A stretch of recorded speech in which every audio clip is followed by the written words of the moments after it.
Hello everyone, good evening, good afternoon or good morning depending on wherever you are watching from in the world. Welcome to Silverstone, the home of British motorsport, and welcome to Formula Racing League TV. You're here with myself, Gordon Brown. I am the commentator for this evening and we are watching Formula Racing League's first 10,000 kilometres celebration race. This is to celebrate Formula Racing League having 10,000 followers on Simgrid, the largest community on the platform. And tonight we attempt to get all the drivers to achieve a cumulative 10,000 kilometres of racing. That will hopefully be done tonight over the course of the evening. And it is an incredible achievement to have those 10,000 followers. Formula Racing League console on ACC will be doing this race tonight. There will also be another 3 races supplied by Formula Racing League of various sims. ACC on PC, R Factor 2, and I'm sure there's another one there. Le Mans Ultimate will also be bringing the action in a very similar fashion. However, tonight we're with ACC on console, that's Assetto Corsa Competizione, and tonight we have 90 minutes of pure GT3 action.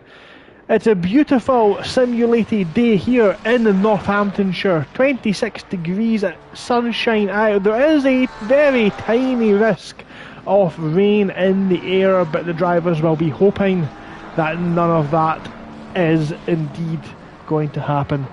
We've got one big grid tonight with all 4 FRL licence tiers on the grid at the same time, all fighting for position. They'll be sharing the same track. There's absolutely no class priority, no separation, just flat out competition where everybody is in the mix. Some drivers you'll notice tonight as well have very similar liveries. They've all gone with liveries to show their licence. Right now we're watching Wouter Heijmans in the very, very gold looking Ferrari. So you'll find that all of the pro drivers, or most of them, will be running a gold or yellow livery tonight. That's so we can pinpoint them out very easily on the stream. We have orange cars for the silver tiered drivers. Don't ask me why, that is just the way it is. The Pro AM category will be in a green / blue turquoisey colour, and the AM drivers will be in red. It isn't mandatory, but some of the drivers have agreed that is how they will be running tonight, and that is for our benefit on the stream. So just a little bit of what we've got going on tonight. If we look at ourselves to the top right hand side of the screen, we can see we're currently in the dying embers of free practice as Heijmans jumps into the pits. We have like we said, the final couple of minutes here of practice. Then we'll jump into a 15-minute qualifying session which will set the grid. Fastest first, of course, for the race. We're going to have 90 minutes of non-stop action. We've got 2 mandatory pit stops for the drivers during that race where they'll have to take on fuel. This is a tried and tested method where the drivers will be indeed battling not only on the track but in pit stop strategy as well. I believe I've been joined in the commentary box by FRL's own Mr. Gedman. You have indeed. How are we, Gogs? Very well, my friend. How are you doing tonight? Good. I'm literally just in the door. Crazy day with the kids. Looking forward to tonight. In fact, I can't wait. I cannot wait. Silverstone, one of my favourite tracks. Let's see if I can get into those 58s tonight and put some pressure on some of the no bad guys. 58, that's an impressive lap time. You'll do well to hit that one, I think. We've got 58, it's currently leading the way in the server. Ooh, yeah, Erin Nicoglu in the McLaren, and some yeah, these are new guys to FRL as far as I can see. Banff Never heard of him before. So they were both within a tenth of each other. And then in third place, you'll love to hear this, we've got Serpentine just now. 0.3 off. With Hyman's just tucked in behind and Adam Sharp in a Honda. We need to get that boy into pro, I'm sorry. He's looking very quick tonight. He's looking very quick indeed. Well, I thought I would just pop in and say hello and wish you good luck in your commentary tonight, and I look forward to being not last, hopefully.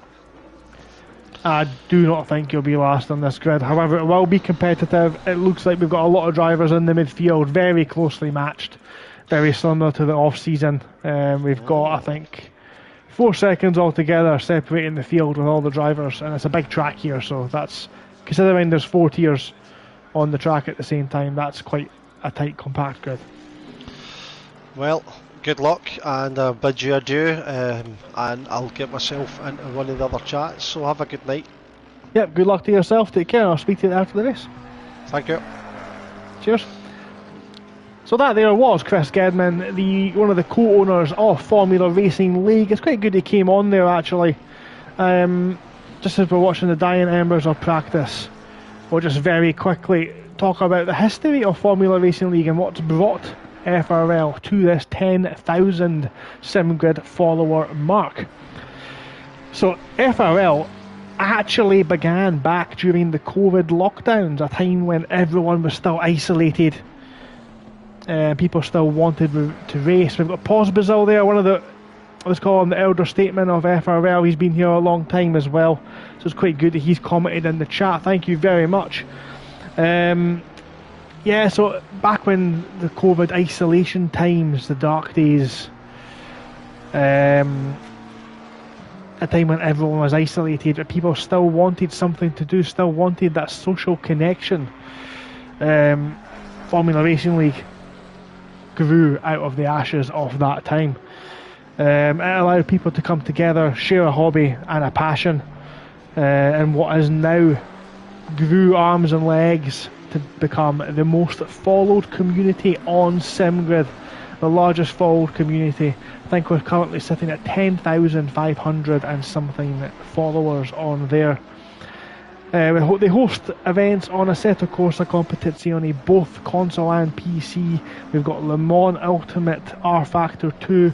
There are many others as well we've had currently in the past and planning for the future.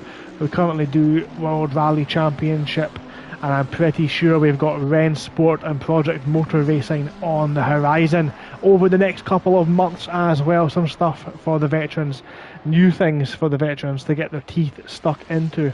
But it's through partnerships and that dedication and that passion that FRL did grow into this massive, thriving community. But what drives it isn't just the racing, which is fantastic. It's very clean, fantastic set of stewards, fantastic set of rules holding all the drivers accountable for their actions.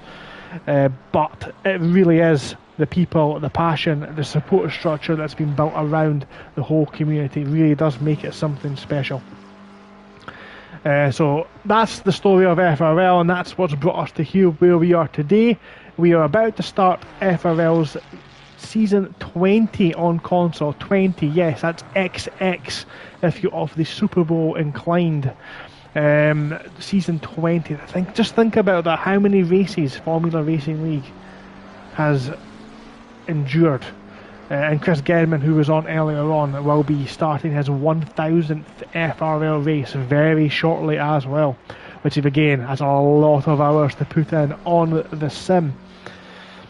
So as just before we were going through all of that, we were talking briefly about what we've got for the drivers coming up. It is indeed going to be a 90-minute race. We've got 2 mandatory pit stops in there. Each of the drivers will have to stop for fuel at least once during that race. The only rule is you must take on fuel in each pit stop, and you cannot pit on the last lap of the race.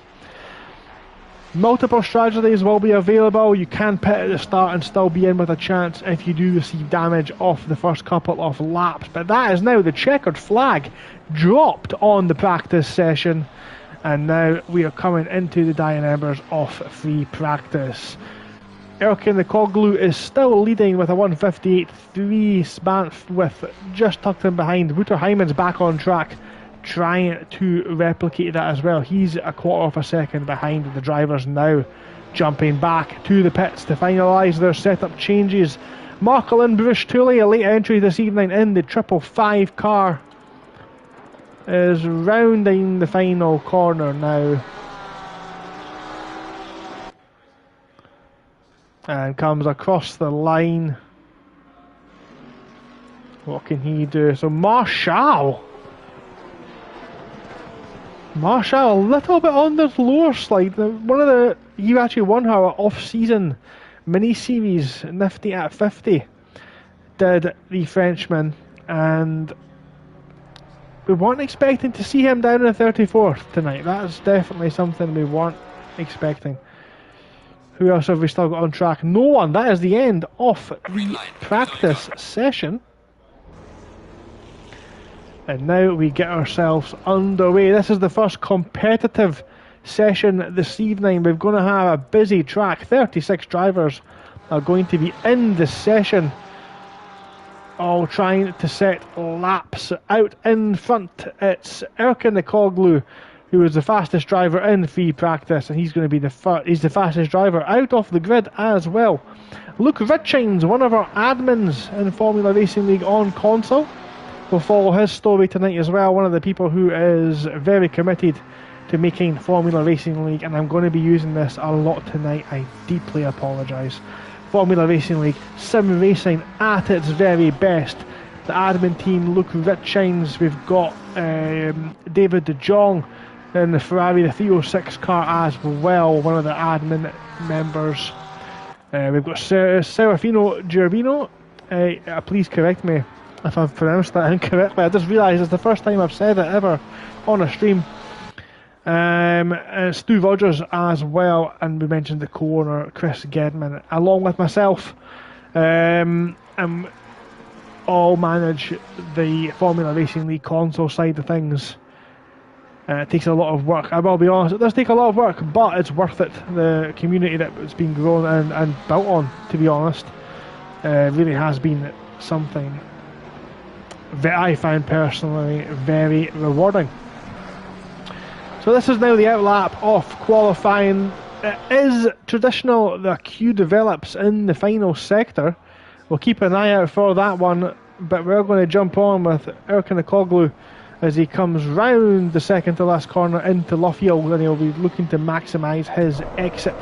And you can see there he's taken that very wide line. Not the best exit out of the final corner, but we'll stick with him. The McLaren driver as he comes round Woodcote to start his lap. The old Silverstone layout this evening into Cops Corner, right over that curb. Doesn't quite make the apex, but the downforce of that McLaren keeps him planted to the ground. Plenty of space tonight, but traffic now building at Luffield. But as we go through Maggots and Beckett's and down the gears into Chapel, that McLaren looks very balanced.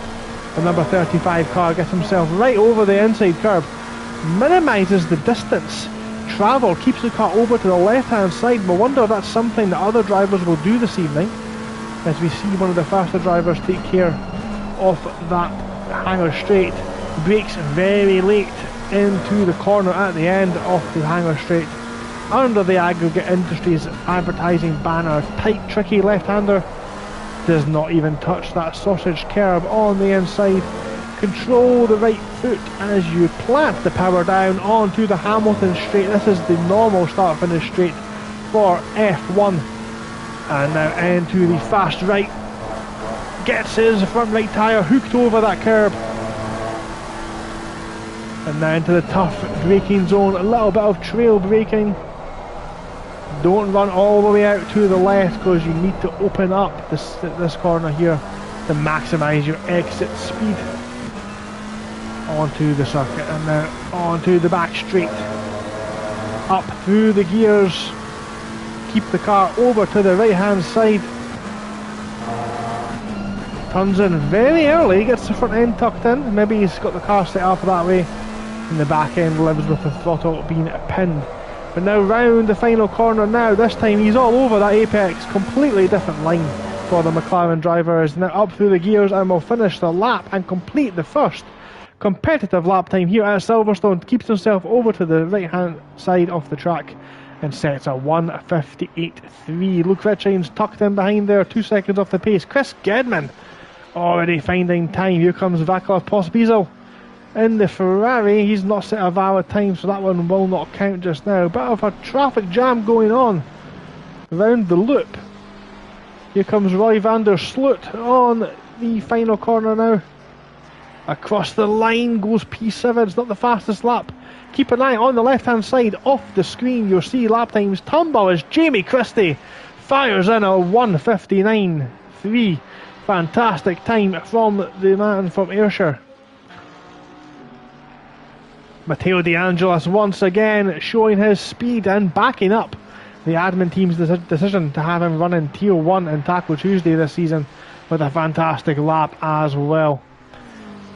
Two Lamborghinis of Nicky Weitz and Garrett Smits running in 15th and 16th just now. It looked like a recovery there from Smits as the dust kicks up just in front of these two.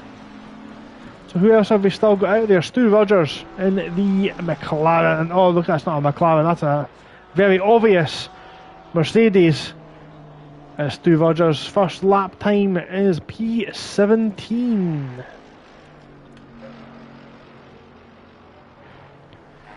Dale Kelleher in the 89 Ferrari round Cops didn't set a valid lap time just now. That's a car off track.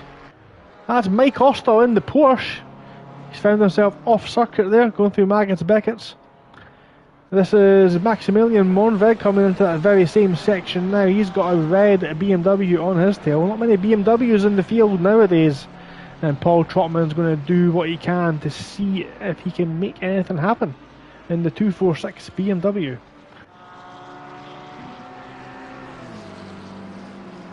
So if you've just joined us, we're about halfway through qualifying for the Formula Racing League 10,000 Simgrid Followers celebration race.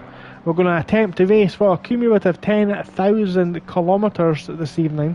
It's going to be tricky, but we'll see if the drivers are able to do it. We've got a lot of drivers in the server tonight. It might be possible yet. The Paul Trotman now rounds Club. At least I hope this is Club Corner. I'm going to have to pull up a track map at some point and make sure I'm calling these corner names correct. I know this is the Hamilton Straight. And Trotman doesn't trouble that apex too much. But it doesn't mean it's slow. It could just be a controlled lap. He's left a little bit on the table there. He just needs to get a lap time on the board potentially in his Paradigm BMW. Owen Harris running the cursed, the very cursed Sky Ferrari livery tonight. In the 777 car, Harris last seen on Super Sprint Sunday having a tremendous end to season 19 in the AM tier. However, we all know about the Sky Ferrari livery. It's cursed. I was speaking to Troy the other day, one of the drivers in Formula Racing League, who had a very terrible time with this livery indeed. They used to drive the Sky McLaren and the Sky Ferrari, as Harris takes a lot of that apex there. And Troy was saying it just seems to attract attention from other cars. So we'll see if Harris can keep his nose out of trouble and not do a Troy this evening. But we'll keep an eye on Mr. Harris and the fabled cursed livery. Actually, we're going to stick with Harris just now because he's coming into nearly the final corner. I've got a slow moving car on the outside of the track here. Oh, he cuts him off. That McLaren, I mean, he's cut off and then went into the... Oh no, Harris will not be best pleased. And that's what we're talking about. The Sky liveried car just seems to attract a lot of attention.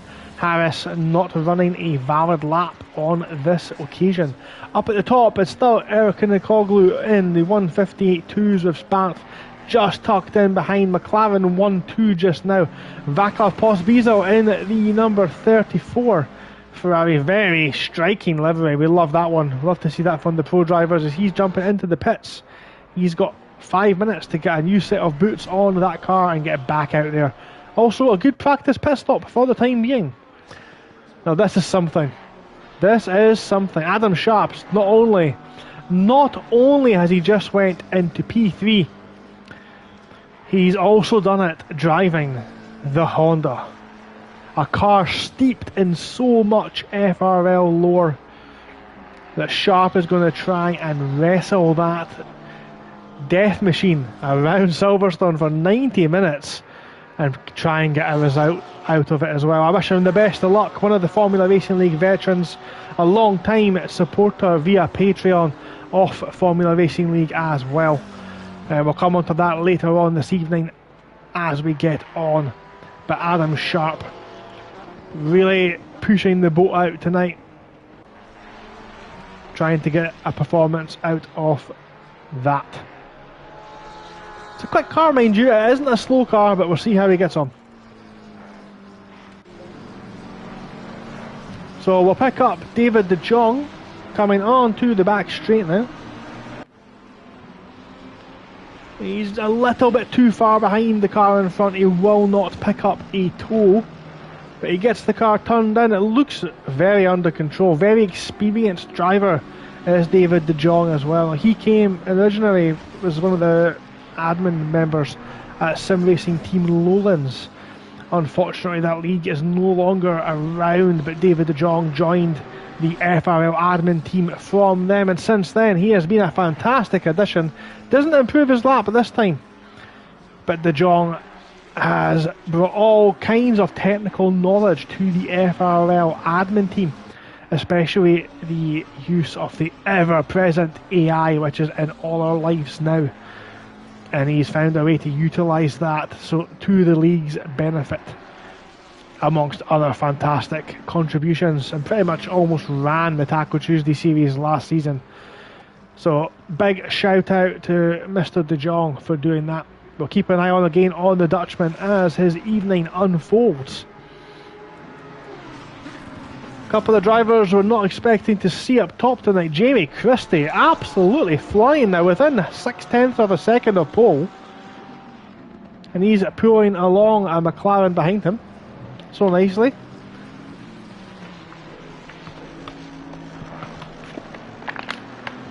We will try and give everyone their moment in lights tonight because we all deserve it. Something it was expected. We've got Chumakovs and Check Myself almost on the same lap time. This is okay. This is a running joke. I will explain. It is a commentary tradition in Formula Racing League to mix up Check Myself and Chumakovs completely. Just because they have a similar name, but as Check Myself goes and improves, completely ruins this story. But all the time, these two have their names mixed up on stream, and they just set the exact, almost identical lap time. And Adam Sharp has found himself in the number 37 Honda off track just at the end of the Hamilton straight.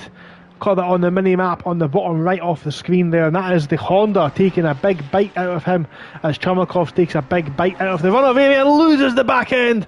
The McLaren looking very sketch as he drifts into the old pit lane, and the marshal there waving a flag completely pointlessly.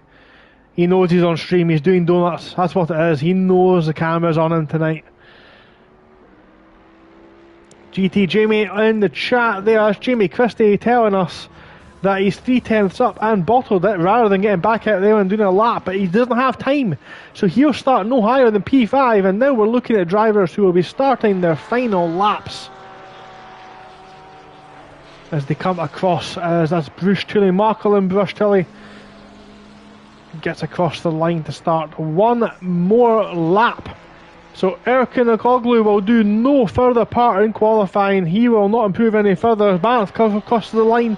He can't improve either. It's not been enough. Posbezel rounds Luffield.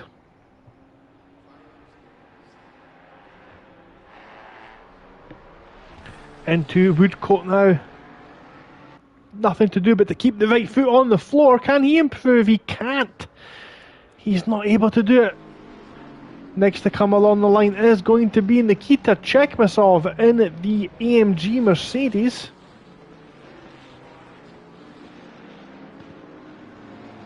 And he comes into the pits. He's not improving. He's done for tonight. Next we've got car number 19. He hits the wall on the way in, showing how easy it is to do that. Car number 19 is Gerbino, who's yet to set a lap time. He's still yet to set a time. He's got one more chance. Car 87 off track as well. It's all kicking up chaos just now. Owen Harris in the cursed Ferrari. Can he set a time? He goes P13, just edging Trevor Mendes. Dazza Townsend in the pink and red Panther this evening.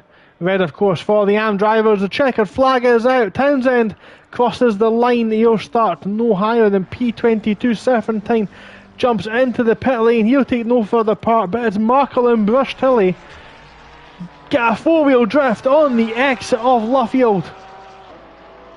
Comes across the line, takes the sim racing line, does improve. P8 for Brush Tilly. Kruger puts himself on the grid, P28 in his FRL debut. It's a good lap from him. Car next across the line. Got a few cars coming round, but there's that's a nice little drift going on there. A couple of cars still out there. Trying to pick a couple of them up. Mornveg.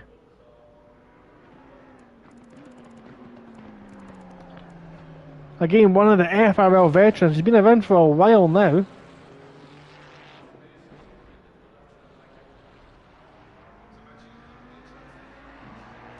Comes round the final turn. He doesn't peel off into the pit lane, so he's going to take the flag. Takes it right to the line, minimises the distance to the line, and goes P19. Wouter Hymans, we've seen his laps in practice. He's round the final corner. Just tucked in behind him. We do have some other drivers yet to set a lap. That's Gerbino just behind. But what can Hymans do? And Gerbino. Hyman's not able to improve on this occasion. Gerbino does improve. He goes into P29.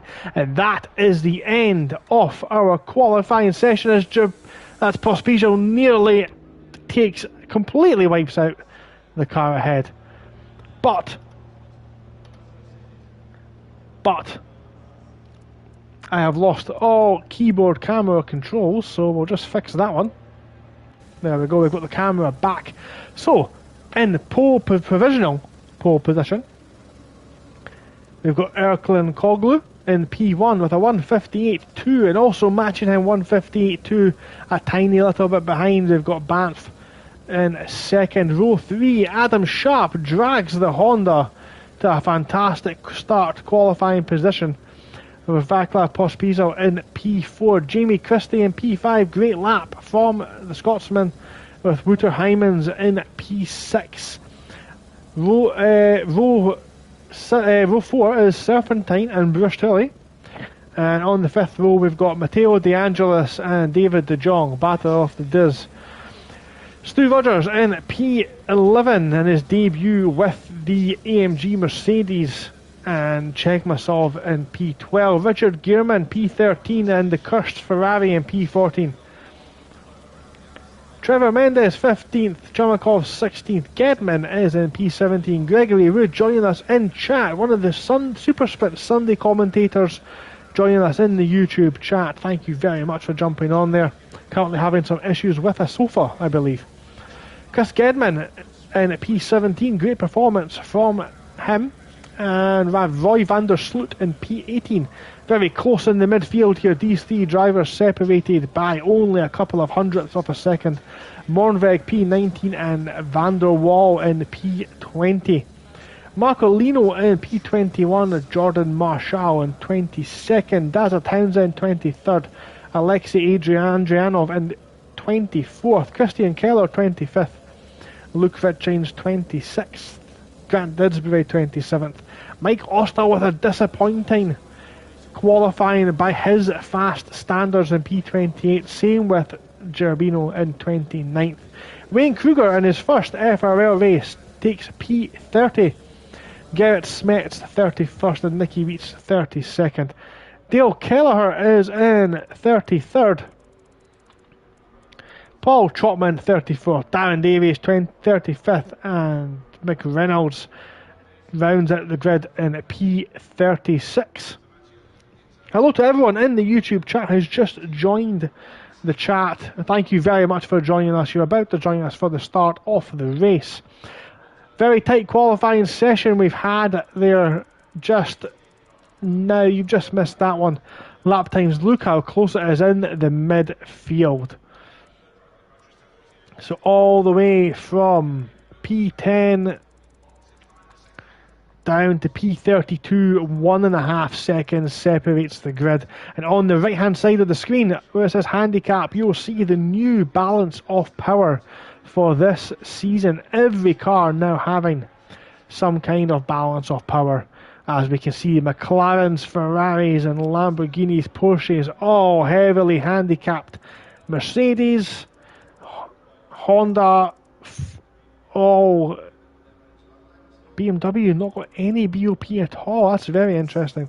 But this will affect the driver's performance throughout the season, not only this race, but the upcoming season. We mentioned it's Formula Racing League Season 20 coming up. And the season officially starts on Thursday night with Formula Racing League's late night Thursday World Tour. The late night World Tour is indeed the World Cup of Sim Racing, where drivers will represent a nation. The best driver of each nation will take the points for the country. And at the end of the season, we'll see which nation ends up on top. That happens on Thursday nights, qualifying starting at 10:30 UK time. Then on Sunday, it's the return of the most exciting series on console. That's SimNet Super Sprint Sunday, featuring one-shot qualifying, one 20-minute sprint race and one 45-minute sprint race. But the second race is the reverse results. The grid is the reverse results from race 1. Finish last on race 1, you will be on pole position for race 2.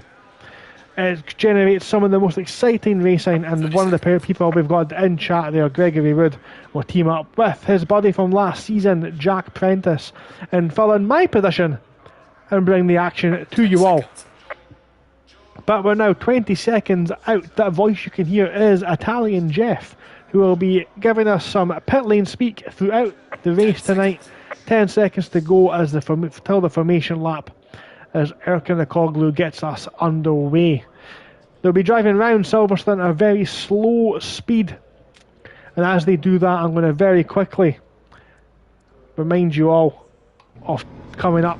Taco Tuesday Season 20 starts this time next week, and that sure is going to be a cracker. Some of the best drivers in sim racing, the closest sim racing we've had in such a long time. Consistency pays key, but it was Rafael Arruda who came out on top last season. Greg Wood there saying he's sort of rooting on Harris. I understand. I cannot have the cursed livery do well, to be honest. It ruins Troy's mood. Troy will not be happy. If you want to know who Troy is, please ask on Discord. I will let you know. But I cannot specify who Troy is on stream, unfortunately. So this is the Maggotsbecker sequence. We've missed Cops. Just pick a driver at the back of the grid and we'll show you the sequence here. So we're on board with Gerrit Smets, the number 2 car. This is the Maggotsbecker sequence. So fast through here in the race, you wouldn't know what the speeds they're going just now. You can't take a lot of these curbs, but it will damage the tyres. And with fuel, only fuel being the mandatory thing in the pit stops, you might want to eke out that tyre life as much as possible to save time. It takes 30 seconds to change those tyres in the pits. only takes a certain amount, much lower time, depending on how much fuel you put into the car. This is the Hangar Straight. We're going to see a lot of the majority of the overtaking tonight along this straight into the corner at the bottom there. That is indeed called Stowe. Got my track map up, can you tell? And a lot of the overtaking will happen into there this evening. Luke Ritchine's not with the best qualifying session by his standards. He was praying and doing a little bit of a rain dance. Rain is possible, but it doesn't look likely according to the weather forecast on the top right of the screen. Lino here showing us another key overtaking opportunity. Not only can you overtake into here, it can easily make a mistake, losing you time all the way down the Hamilton Straight, which is where Van der Sloot is weaving just now. Up ahead into Abbey Corner, you can overtake here if you're alongside, but it's very risky. And you can see there as a Mercedes of Chekmasov swings round and it can so easily lead to a massive crash. De Jong will show us what it looks like from the driver's point of view. Into Village, again one of the key overtaking opportunities here. You can race side by side. Expect to see action into the loop. This is this tight left-hander as the racing line opens up, but it also opens the door for potential moves. Now as Bruce Tooley is cruising along the Wellington Straight, another wide back straight here where you can get a couple of overtaking opportunities into the late Apex Brooklands turn. We'll know the name of Brooklands by the name of the special grandstand on the right hand side. And Harris, we've been told Harris sweats on this track as Pospisil now lines up behind him. We're missing a car. No, Sharp's just chilling out on the right hand side. So they come round the final corner now. Erkin de Coglu will lead us round, and he's going to bring along him with Bath. We're second row, Sharp and Pospisil in the yellow cars, and then we've got no returns, and then we've got Jamie Christie just behind alongside Hymans of Serpentine, the two South Africans back to back. But as we now await the green lights to get us underway for the FRL 10,000 Simgrid followers celebration, and we await the green lights, the butterflies in the stomach building, the tension rising. Green light, green light. And we are green, green, green. We are underway as they move off. It's a fantastic start for Bruce Tooley. Up the inside, the two get away line astern at the front. And it's tense as they go through the field. Everyone looks to get away relatively well. No major incidents coming through turn one. Fantastic stuff. Flags are now showing. It's a green flag. And there's contact. Christie and Hymans side by side. Car stationary on circuit. And there's a collision as the back markers come through. As drivers struggle to avoid the contact. It's all gone very poorly at the start there for Wouter Hymans. It looked like contact with Jamie Christie, but not 100% sure. The replay will need to be consulted a bit later on in the race. But as we move off now, a very slow moving car on the straight there as well. That's car number 87. We'll come back to that and try and find out what's happened later on. But Erkin de Coglu's got away with Bath and Sharp 1, 2 and 3, and then that's when the changes have occurred. All looks pretty good, but tense in that midfield battle. And look at this action, side by side. We've got a green McLaren back there with Keller, and there's contact on the way in. What are these guys doing with a minor contact? Gerbino having a nightmare, and this is where it can get all very messy. It's not Gerbino. It looks like Ritching just came from very deep. Attempts to move around the outside, and this is where I was talking about. Drivers can get greedy, and there's a potential move down there as the driver tracker is all over the place. You've got somebody off track on the inside of the loop.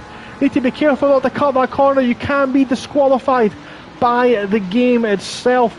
Darren Townsend has had an incident. He's fallen down the order as well. But as we go to start lap 1, it is going to be Erkin de Coglu who leads the way with Bath in second, Adam Sharp in P3 with Jamie Christie hot on his heels. We'll try and look for some Big moves on the left hand side. Moravec's had a fantastic start. German's held position, and Marshall's done fantastic off the start. There he is, the Frenchman with flair, moving his way through the grid. As we get some drivers already in the pits. Car 89, that's Dale Kelleher. We've seen him involved in that contact at the start. Yellow flags as well. That's Stu Rogers in the 5-1-2. He's facing the wrong way. We missed what happened there, and he's now doing donuts. So it's all gone wrong for the Yorkshireman. That's not to quote. We've got a car on the side of the 442. What's going on, guys? Not only, unless maybe Moravec's facing the wrong way as well. What's happened there? He goes to get going now as well. It's a heavily damaged McLaren. Yeah, I think there was some interesting starts there. Very tricky, of course, to try and work out what's happened just now. If we do get some information, it will be provided within due course. Jamie Christie running very well just now. He's got a couple of cars close to him, but we'll have a little look a bit further in the back here. We've got Trevor Mendes in the 76 McLaren. He's on the back of Christian Keller. Very close action just in the background here as well, Didsbury and Richings. Richings had a bit of a torrid start there, looking to find his way back forward. Bit of an oxymoron there, but we'll run with it. Trevor Mendes, one of the stewards in Formula Racing League, helps keep the police. He'll be busy this evening after reviewing that footage. At the start, cars leaving the pit lanes now, so this is where it could get a bit spicy. We've got a car leaving the pits. You know, need to make sure they rejoin safely. They're just in front of this pack here of James McReynolds and Garrett Smets. That's the BMW, I think, of Paul Trotman, just tucked in behind as well. A lot of curb. Car number 87, we've got a stop-go penalty as Van der Sloot's race goes from bad to worse.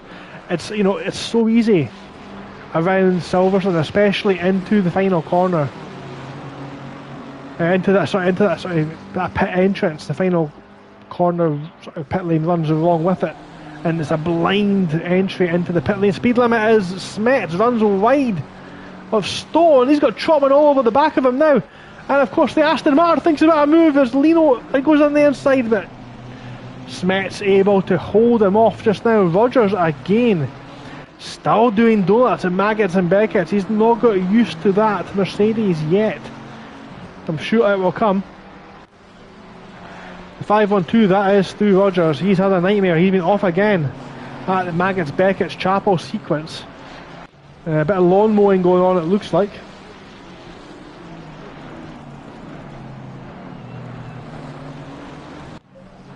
So we've got David De Jong now on the back of Serpentine. This is not a battle I had on my cards tonight.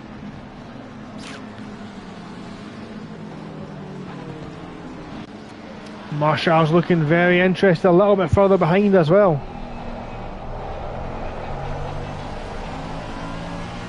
Just listen to that Mercedes, it sounds fantastic.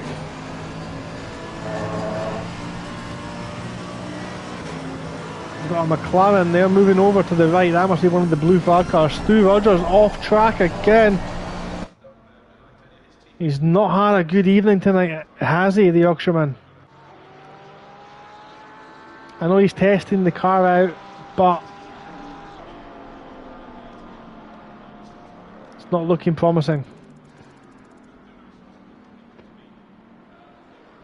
So up front, Erkanakoglu still out in front, 1.2 seconds from Banff.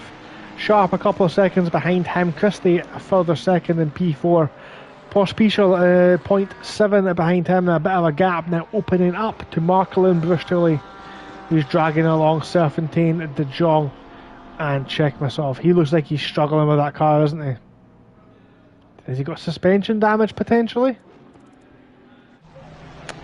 We'll come back to that in a second because Chris Gedman has decided he fancies a run at Marshall.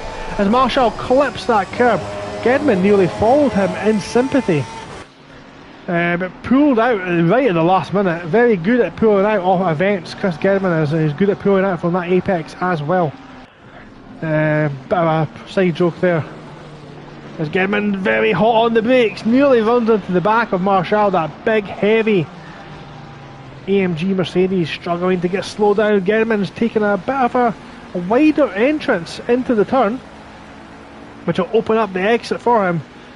As Marshall feels the need to go defensive already, Gedman goes for the dummy, thinks about it down the inside, shows his nose, but Marshall, you have to get up a lot earlier in the morning to fool Marshall with that one. As Gedman looks like he's got a bit of oversteer, but that's going to help him now as he goes through Luffield to take a later apex and open up the exit. But the torque and grunt of that AMG engine absolutely flying himself down there. Tight battle going on at the back between Townsend, DeAngelis. DeAngelis is off track. He started very high up the grids. He must have been caught up in that turn 1-2 shenanigans. And he's all over the back of Townsend now, showed his nose up the inside of the cops. Townsend leaves gap as DeAngelis flies very wide now. Trotman is looked to have given the position. He runs wide, clips Trotman. I don't think that was meant. I think he just lost the rear end. DeAngelis having an absolute howler, struggling to get that car back under his spell, but he's got it now. He's rejoined very safely. That's the mark of a veteran driver. He's off to wait another couple of corners to get himself back in that battle with Townsend. Owen Harris now closing into the back of Check Myself. Car 442, that's Mornveg, been off again at the loop and Aintree. Townsend showed his nose up the inside, tries to force some kind of a mistake. Got the rain light of Check Myself flashing on the back there. Don't think we're going to get too much rain tonight, so maybe that's just preemptive based on the fact we are in Northamptonshire and it does usually rain here most of the time. So we're now 10 minutes into the race nearly. The race is nearly settled as Erkan Akoglu is about to cross the line to complete his 5th lap. We'll have a quick rundown of the order very shortly, but I think Harris is going to be stuck behind here for another couple of corners at least. It's not really possible to make a move to drive through for car 442. That's Mornevig, who's not had a fantastic start tonight. Yeah, you can't really make a move there into Cop's corner. Someone inform a certain ex-Mercedes driver. Check Myself will know that, being in the Mercedes car. Actually, he'll have been told that before the race, so he'll know he's safe just now. But a move is possible here. This is where it can happen. Harris is in the tow. He's going to have a slipstream coming down the corner into... He's round the outside. He's made the move cleanly. Great move from the cursed car. Up into P10 for Harris. Perhaps now just beginning to perspire just a little bit, as both drivers do not like that apex. They will look for a different apex. So you've still got Smets behind McReynolds, and Townsend's now fell off the back of this lot. DeAngelis falling down the order again, and he's all over the back of these two. And they tried to go 3 wide, he's hit Didsbury into Trotman. It's an absolute calamitous move. Reckless. And we've got a car in the wall there as well. Don't think he quite needed to go that far into the wall. Seems a bit dramatic from the 89 car of Kelleher. Doesn't need to be there. Could easily have not went there, but he's chosen to, and that's fine. He's kept himself out of trouble, or more trouble at least, by doing so. As Mornveg enters the pits now to clear that penalty. DeAngelis is looking very racy tonight. A very frustrated look there. He's definitely got more pace than the cars around him. He's trying to get himself back into the race, but it is a 90-minute race. He can just chill just a little bit. Now, I do think there's been a small mistake up at the front. This is the view from Banff's car in P2. He's caught right up to the back of Erkanakoglu, who likes that tight line coming out of Chapel down the long hanger straight.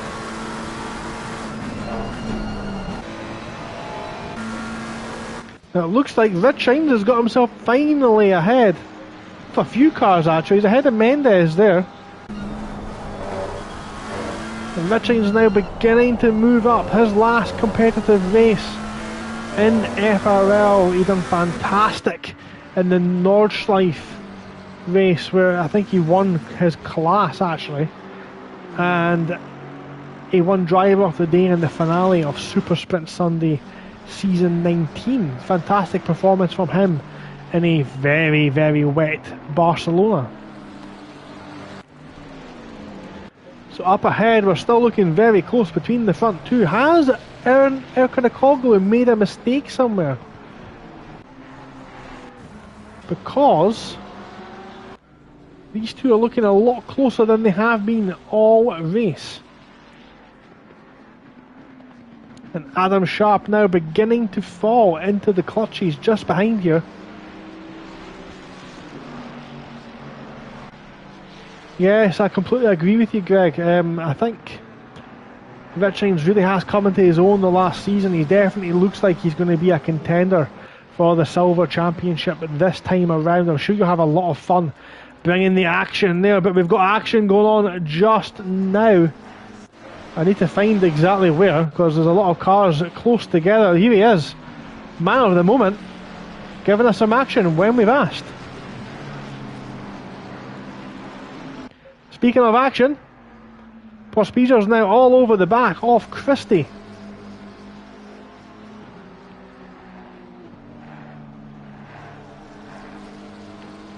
So things just heating up. Mendes, yeah, I'll be honest with you, Greg, there's been a lot of drivers this season, and you're going to realise it when you see the tiers. When you look at who's in which tier on Sunday, Greg, you'll see exactly what we're talking about. The admin team are fully aware of the drivers who are showing a lot of improvement, and that will be reflected in the tierings. Don't worry, we've got some fantastic racing coming ahead. But speaking of some fantastic racing, I need to try and find where they are. There's a big gaggle of cars going on. Car 44 is involved. That's Kruger, DeAndreas, Andrianov, Didsbury, Trotman. Oh, look at this pack, led by Darren Davies. Just like a leisurely drive around the M25, isn't it?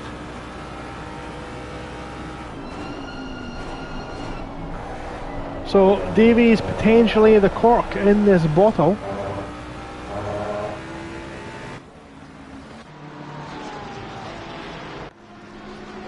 There's Didsbury again under pressure, probably having a bit of deja vu. He's got DeAndreas behind him again going through here. He must be... Oh, look how close it is as they come round. Oh, he's run wide. Both cars running very wide. Now, questions will be asked off the stewards. Didsbury's got the inside line. DeAndreas hangs it out. He's off track again. Oh, as Wayne Kruger now thinks about it, they go very wide into here. It's not a place you can make a move, but that's not Kruger. My apologies. It is Kruger. Kruger's round the outside. He's got his wheel alongside Didsbury's. He's entitled to the space there. Didsbury gives him the space. Fantastic, clean driving by two of the AM tier drivers. Let's keep that in mind here. Oh, he's on the rear. He's lost the rear. He's hit DeAngelis. Didsbury, the back end lighting up on the curb of Aintree and just not cooperating. The back of the car trying to overtake the front and straight to the scene of the accident. Unfortunately, he's able to rejoin safely, however, and gets himself moving one more time.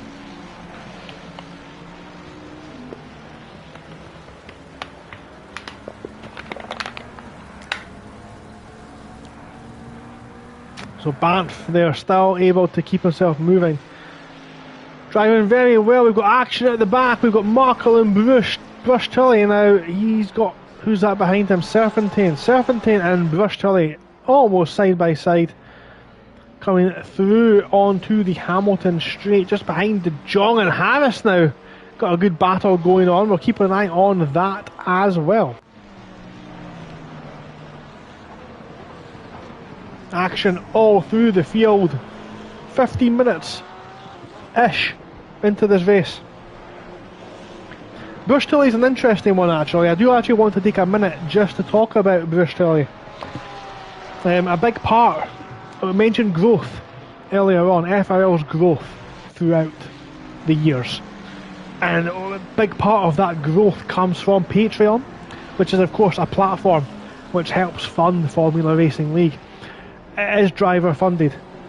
The servers that we host these races on are not free. Commentary is not free, except for this one. I'm doing this pro bono off the goodness of my own heart. But not generally, commentary is not free. Other sim racing utilities, Simgrid, other platforms that we use will have charges. Le Mans Ultimate, I know, has charges. Formula Racing League needs to fund these costs, and it's done through Patreon. Patreon is a way that the drivers can give back to the league, where they pay a very small fee per month. We're talking something like no more than an overpriced coffee at your local, let's call it Northwest American coffee chain. Okay, for the less than the cost of a small latte there, you can support the league, you can give back to the league, and in doing so you receive a range of benefits. And one of the benefits, which Bruce Tully, I've got a car off there that looks like Stu Rogers again, at Vale, it looks like, having an absolute nightmare. One of the ways that you can give back is by donating via Patreon. And what Bruce Tully's done today is decided to do that and receive the benefit of being given priority entry to Formula Racing League's events. He signed up for Super Sprint Sunday Season 20. He was a reserve. He supported Formula Racing League by Patreon. He will no longer be a reserve. He will have that slot on the grid as he's helped contribute towards the league. There are other benefits as well. He's going to get early entry going forward to all of Formula Racing League's events, so long as he remains a Patreon supporter. He's going to be able to reserve his preferred race number in advance. He's going to have his live stream shared to over 4,500 members of Formula Racing League's Discord server. So there's benefits in there, and of course there is tiered benefits. There's more options considering the more you donate. But that's what Bruce Tully's gained by doing so. He's also gained entry tonight. He signed up at 5:05 PM UK time. The race started at 7:30.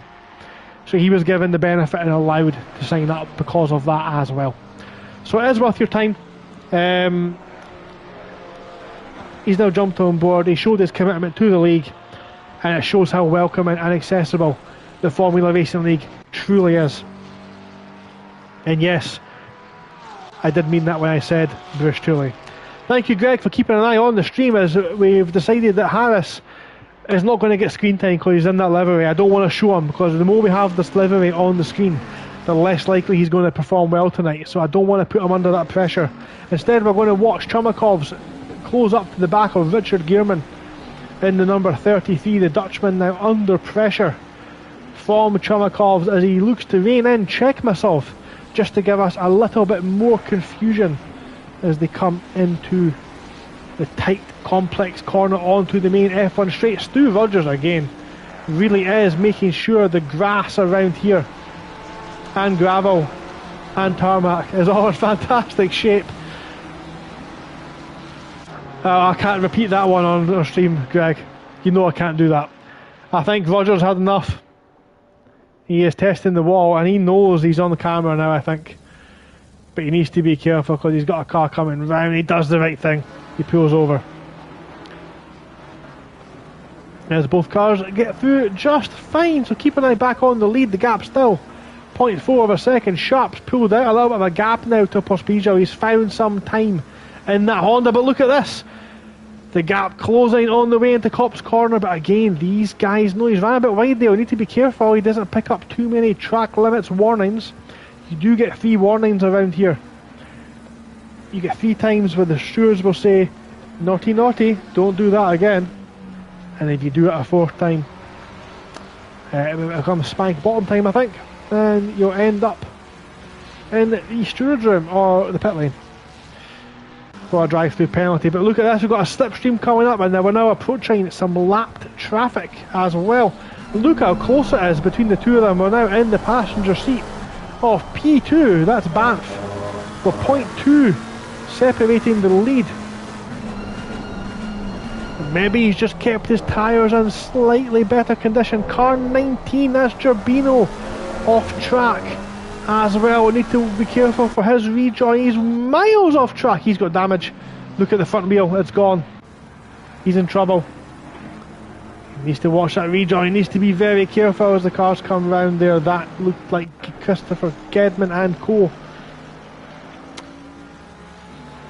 But yeah, I think Gerbino might be in trouble. He's ported to the pit lane. He can't go any further. No further for him in this race. So here we go, we've got Richings now on the back of Christian Keller, the 179. Silver driver versus a Pro-Am driver. Car 999, that's Andrianov in the Porsche now off track. Maggots, Beckett and Chappell catching a lot of drivers out this evening. These two now looking very close, and just behind we've got Smets and McReynolds pushing each other almost round the track. The track map lied to us. It said they were a lot closer than we thought. Kruger and co. Who's that there in the Ferrari? DeAndres now up the road from this lot. We've got a car in the middle there. I'm not quite sure who that is.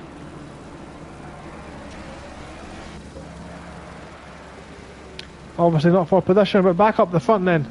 Look at the gap. We've got an orange car spinning out just in front of us. That would have put the drivers, the leaders off as they came around there. You need to be careful when he's rejoined car number 87. But we daren't look away from this situation. His car 25, he's all over the back. Defensive line from Erkanakoglu. That's going to open up the exit into Vale. He does go defensive once again, but that's going to give the optimum line to Banff, and you have to think now 25 minutes in. Are some of the drivers now beginning to experience, some of the drivers who have maybe been a bit more slidey, a bit less traction, are they now struggling just a little bit with fuel? Or with tyre wear, sorry, or maybe I'm getting ahead of myself. Or is Banff on slightly less fuel and able to push a little bit harder at this time? Only time will tell, of course. But this is truly panning out to be a great race indeed.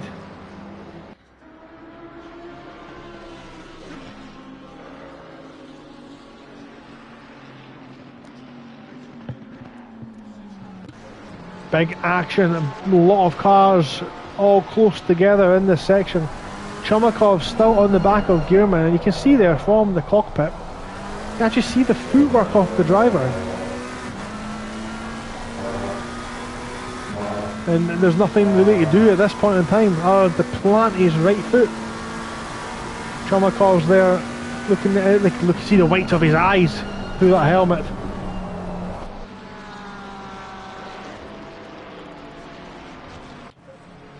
So here we go again. Banff right on the back this time. He's the closest he's ever been.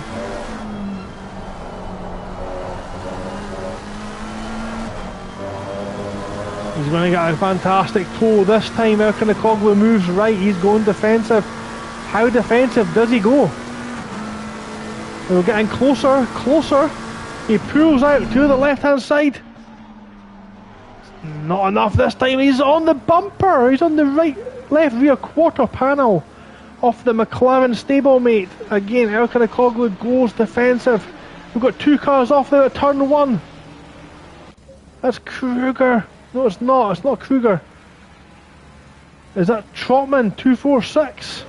It is! Paul Trotman's been off track. Oh no, he was running so well. Up ahead is car 79, that's Mr. Gedman.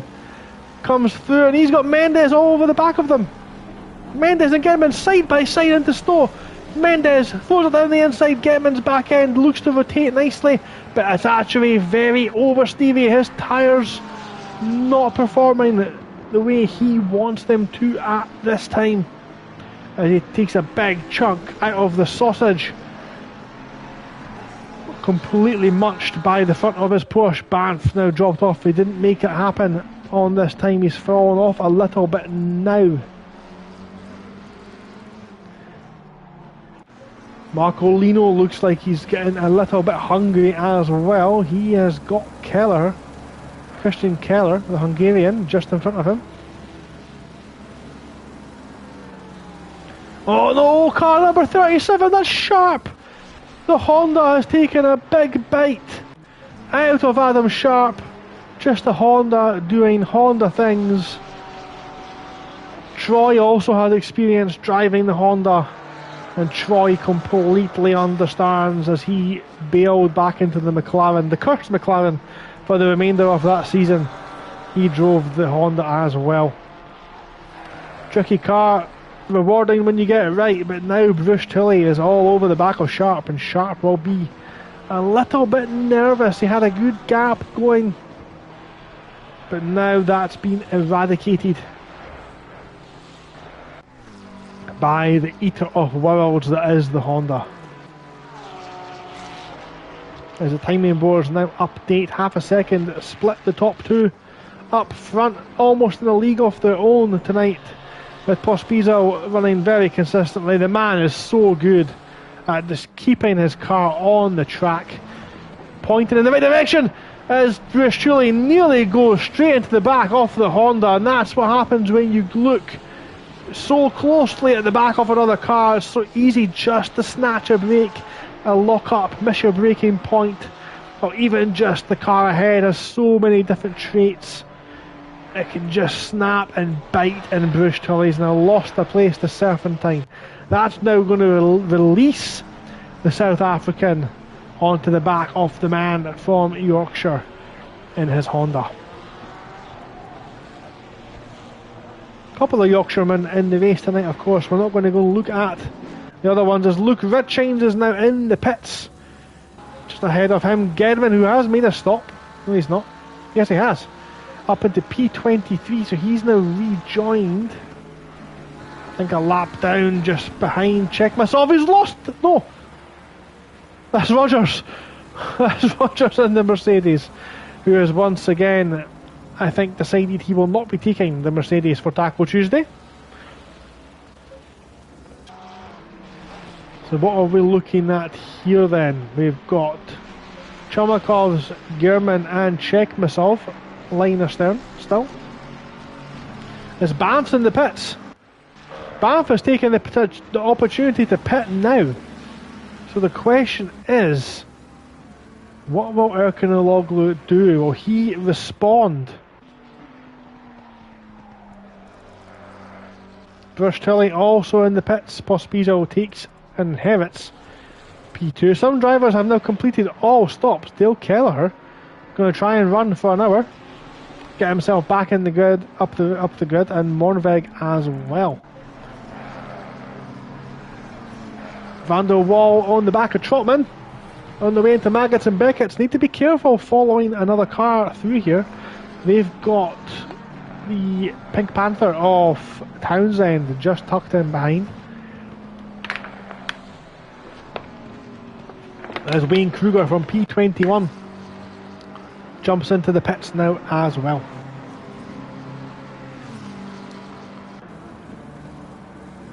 Helicopter picks up Van der Waal, and you can see he's got a lot more speed than the BMW in front. Trotman having to brake very early. Van der Waal doesn't look too comfortable just now, does he?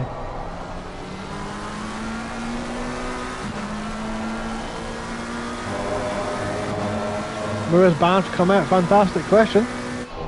He came out in clean air, so he's going to have the chance to perform a lovely little undercut. Thanks to the prompt there, Greg in chat. Appreciate that one. But we're going to see now what the Smiths do. And Erkan Akoglu has carried on. He feels he's got the pace. Or maybe he's just sticking to his strategy. Maybe he's got a plan. And he wants to see it through to the end. He trusts the plan.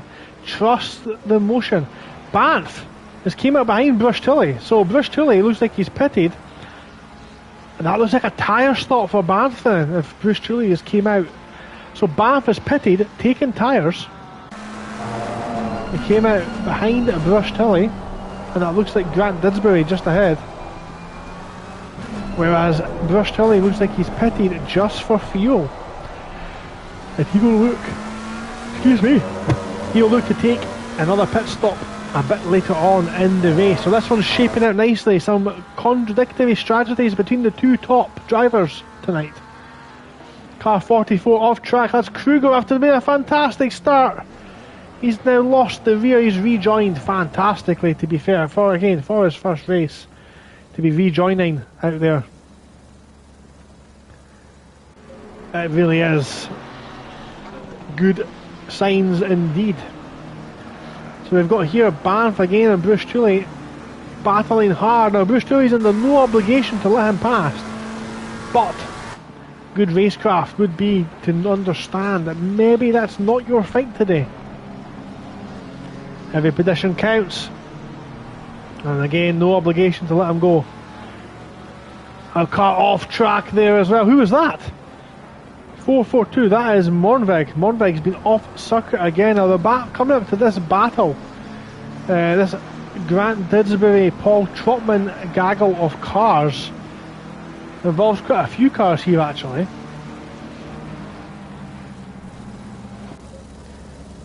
And who is that off track again? There's cars flying off track everywhere just now.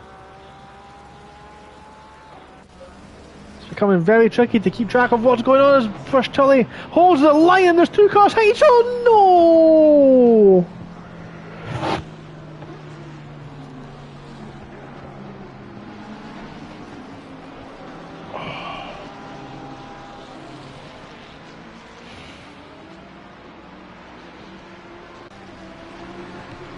Well, I went silent because I think we may have been robbed of a fantastic race. It looked like Banff had the pace tonight. I don't really know what to say just now. That looked a little bit aggressive there, coming through car number 71. That's Van der Waal. Was it Van der Waal who caused that there? The stewards will have a look at it, I'm sure. It looked like an aggressive move past from Banff. You're right, it's not the end. We've got 54 minutes to go in the race. Disappointed. I wanted to find out what would legitimately have happened during that pit battle. But now here's an interesting one. We've got Trevor Mendes, AM driver at the start of season 19, promoted to pro driver at the end of season 19 as he clips the grass on the back of Ostall, almost inflicting the commentator's curse. But Mendes, steady improvement through season 19, found his licence upgraded to a Pro-Am licence, and he will find himself this season racing amongst the silver tier in Super Sprint Sunday. We're past the 15-minute mark, Greg. The automated YouTube moderator has disappeared for this evening. It's now a lot easier to deal with these things. But Owen Harris looks like he's just found his way past. Check myself. Harris, I know you don't like it. We're intentionally missing your action this evening. We don't want to see anything bad happening. But check myself, struggling. He's now got Banff behind him. Clips the curb as Banff nearly runs into the inside of him. Banff's got the inside line. He's got his tyre up the inside, takes the position, and check myself, slots himself very neatly in behind the number 25 car.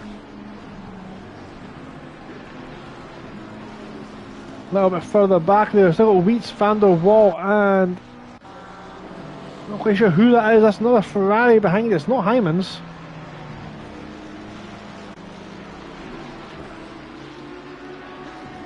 That is it Pospisil? No, it's not.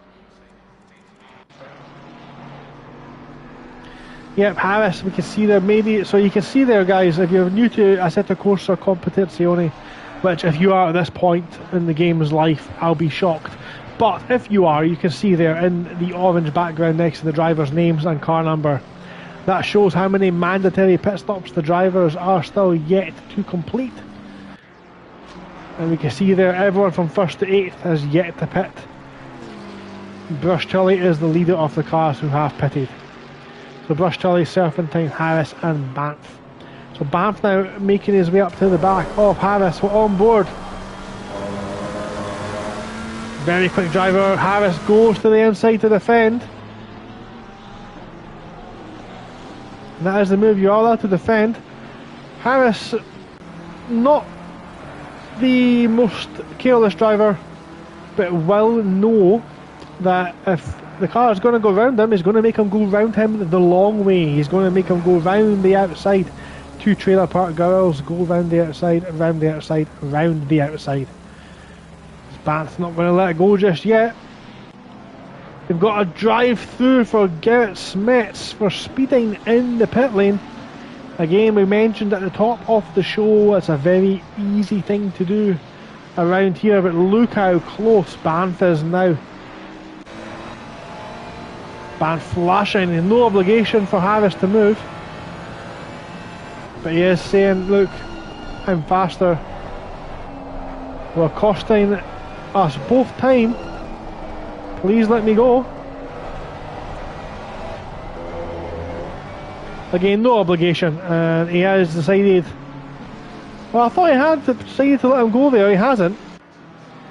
But Banff is going to go for the Hamilton move down the inside, and Banff's driving very aggressively, isn't he? He is looking like he is driving a man possessed. He is angry tonight after that incident earlier on. So we join here. This is the Porsche combo of Ostal and Gedman. These two raced with each other for a long time now. 2 or 3 years at least. These guys have been battling together. A little bit of dip in Ostal's pace a couple of seasons ago. We've seen him drop down to the Pro-Am tier, but I think now he's back on the silver licence.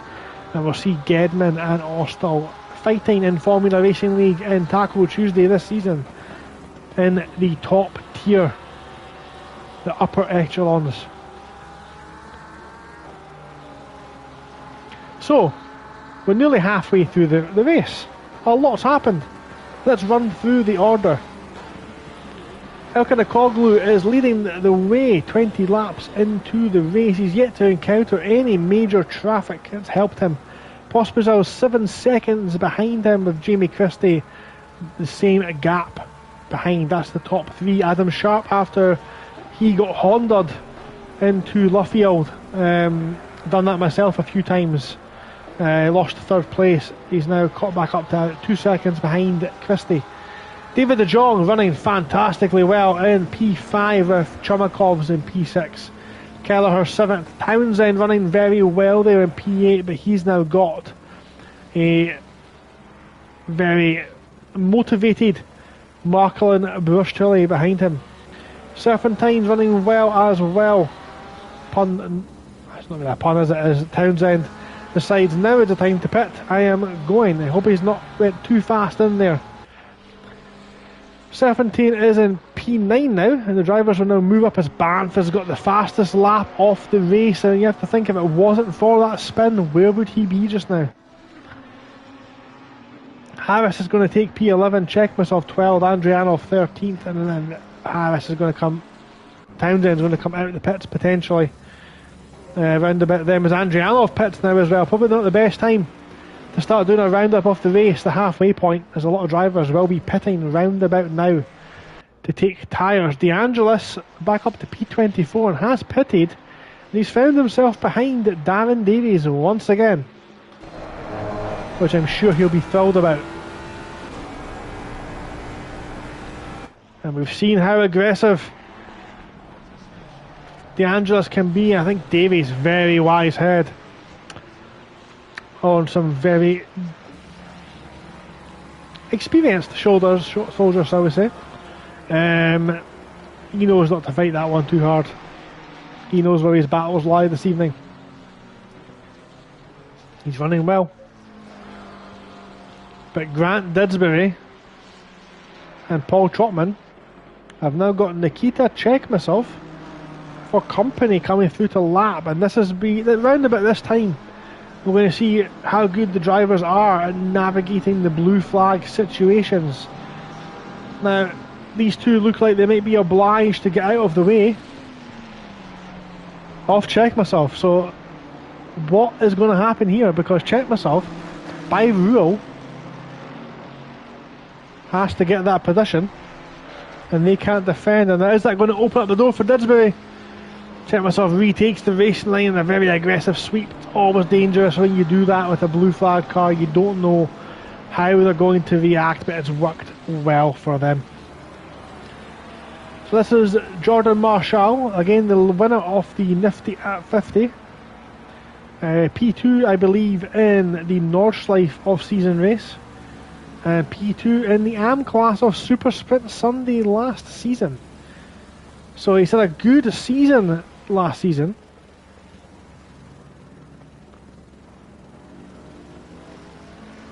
So we'll see if he can expand on that. But a mistake by Chumakov's coming out of Luffield, dipping the left rear wheel into the gravel, and that's allowed the Frenchman to show some flair, get himself ahead into Cop's corner and take the position. And he'll be looking to stretch his legs now and get after the Dutchman of Richard Gearman just ahead.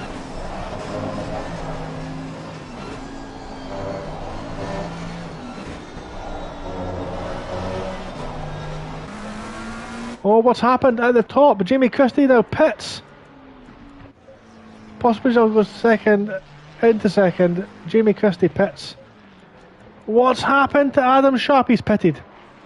Adam Sharp has pitted. And he's came out just ahead of Chekhmasov. Now, is that warming the tyres, or did he have a bit of a oversteer moment there? Did the Honda decide he was trying to be a Honda? We'll find out, I'm sure, in Discord after the race, when he complains aggressively just how much that Honda has tried to kill him this evening. So if you've just joined us or you're still watching, do not go anywhere. We've got a lot going on this evening in this race. We've got Banff, who's stuck behind Brustulia again, as Stu Rogers' evening goes from dismal to just outright absurd at the halfway point, as he's now picked up a pit lane speeding penalty. Banff, who was in P2 all over the rear wing of Erkan Akoglu for about 30 minutes, pitted early, took new tyres and tried to get an undercut going. And look at this, he's got himself alongside Brustulia. They're side by side going to Mackett's and Beckett's. Crazy going side by side through this section, but that's put Brustulia off. He's kept control of the rear. Both drivers now losing time, but great driving from the two of them, and it's given us something fantastic to watch at the halfway point, as Italian Jeff there just came on the radio to make us aware of that fact. Don't worry, Jeff, I've got this one in the bag. Banff, however, we can see is now pressuring Brustulia and trying to cut through the pack. He's got so much more speed than the Porsche driver at this juncture. And he's trying to undercut Erkan Akoglu, but it's a mistake from... Oh, that's interesting. He's left the gap. Oh, what was your V-join? They're side by side now along the Hamilton straight. We've got Wayne Kruger just behind. Brustulia is keeping it foot in, and again, he doesn't need to fight this. They're on contradictory strategies. Banff took tyres in the pit stop, while Brustulia just took a little splash and dash, a little bit of refueling. Of course, all you have to do in the pits is refuel. There's no obligation. They've got a spinning car there as well. That's a Mercedes. That's probably Rogers, if earlier on this evening has been anything to go by. He's not had the best evening. It is indeed him. If we look in the background there, we've got some cursed cars indeed. Maybe it's just Harris cursing other cars this evening. Who knows?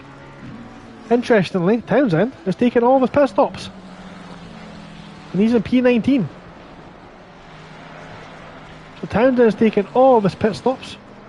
Koglu has pitted and he's now rejoined the race. He's still in the lead. He's waited for Pospisil, but here comes Pospisil, and who's he alongside? Is that Brush Tully?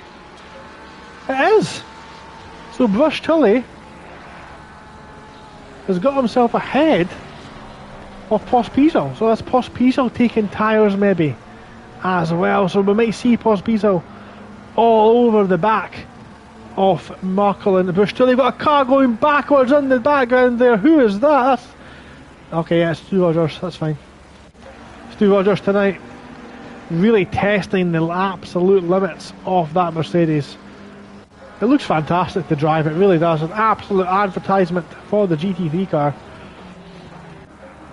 So Koglu's out into traffic. We've got a Porsche, that's Ostel, moving out of the way, and now he's in clean air. So Christian Keller's inherited P2. Granted, he's got to make an extra pit stop, but he's still inherited P2. Mendes has got himself ahead. No, he's not.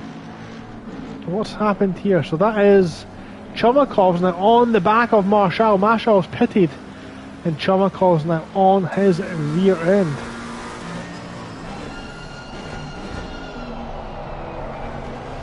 Chumakov's getting very close. Greg, I don't think Rogers is accidentally playing Wreckfest. I think he's accidentally playing Fortnite with the way he's driving his car, to be honest. It's been interesting. He knows there's a stream tonight. He knows there's going to be fun going on. He knows this is a bit of a celebration race. As Luke Richings has decided that he's going to take a stop-go penalty just for fun, so he can go battle Van der Sloot and Van der Waal in Didsbury a bit later on this evening. That's disappointing from the man who can be described as a bit of a rain master. No rain, of course, tonight, but he'll be absolutely crestfallen with that one.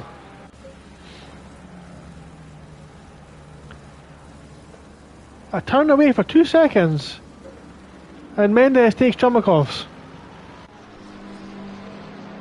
Mendes with that front bumper. That McLaren actually looks like it's trying out some new aerodynamic upgrades tonight. It's so good, in fact, you can run with a damaged car. That's how much grip he's showing just now as Kelleher. Sorry, not Kelleher. I'm going to get that mixed up all night, unfortunately. My apologies, Christian Keller. As he now pits from P2. And Banff is now... So there's the net loss there. Banff's lost about 7.5 seconds with his contact earlier on. It wasn't a big contact, but he was just clipped by a car that was off track, and that's now put him in a position. But Koglu has found himself very unlucky. A lot of drivers have now made a pit stop, and you can see this is on board the current race leader, and you can see up ahead there's a gaggle of cars, a group. What's the collective noun for a group of cars? A traffic of cars? A road rage of cars? Who knows? But he's now got to pick his way through those guys without incident. That's where it can all come unglued. DeAngelis is still fighting out there. DeAngelis P18 still got a stop to go. He's got Townsend hot on his heels now, who's completed both of his laps. And James McReynolds has been very quiet, actually. Not seen a lot of him tonight. One of the newer drivers to FRL, joined in the off-season. I'm sure he's going to experience a lot of what FRL has to offer, the full FRL experience, let's call it. I'm sure he'll get the treatment sooner rather than later, but we'll keep an eye on him just now. But about 4 seconds behind Townsend. I think we've got a car, some lapping traffic actually just ahead. I wonder if Richings might be done for this evening. Nope, he's got going again, so he is going to continue. That's good to see. Fantastic stuff. from Luke Richings, who's now cleared the stop go. So that was him clearing his stop go. So he's done his pit stop and cleared his stop go. So he's now going to run to the end from behind, a lap behind Chris Gerdman, at least. But it was Kruger. So half a lap to Kruger, and behind him he's got Hyman's. So Hyman's might find himself in a battle with Richings a bit later on.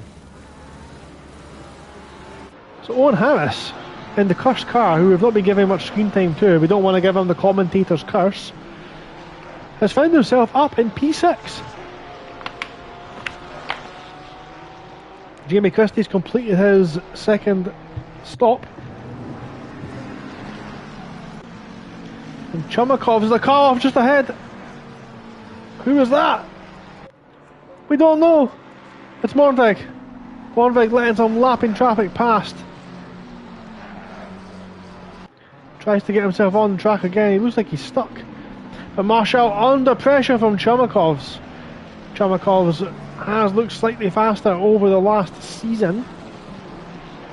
Both these drivers will be fighting in the silver tier for Super Sprint Sunday. Again, you can catch Super Sprint Sunday from 8 o'clock. This Sunday we'll be at the Red Bull Ring for the next 7 weeks. You can catch Super Sprint Sunday on this channel at 8 o'clock, and you'll be joined by the commentary duo.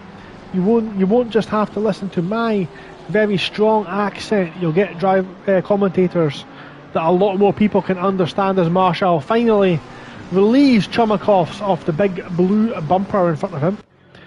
You won't just have to deal with my dulcet tones all evening.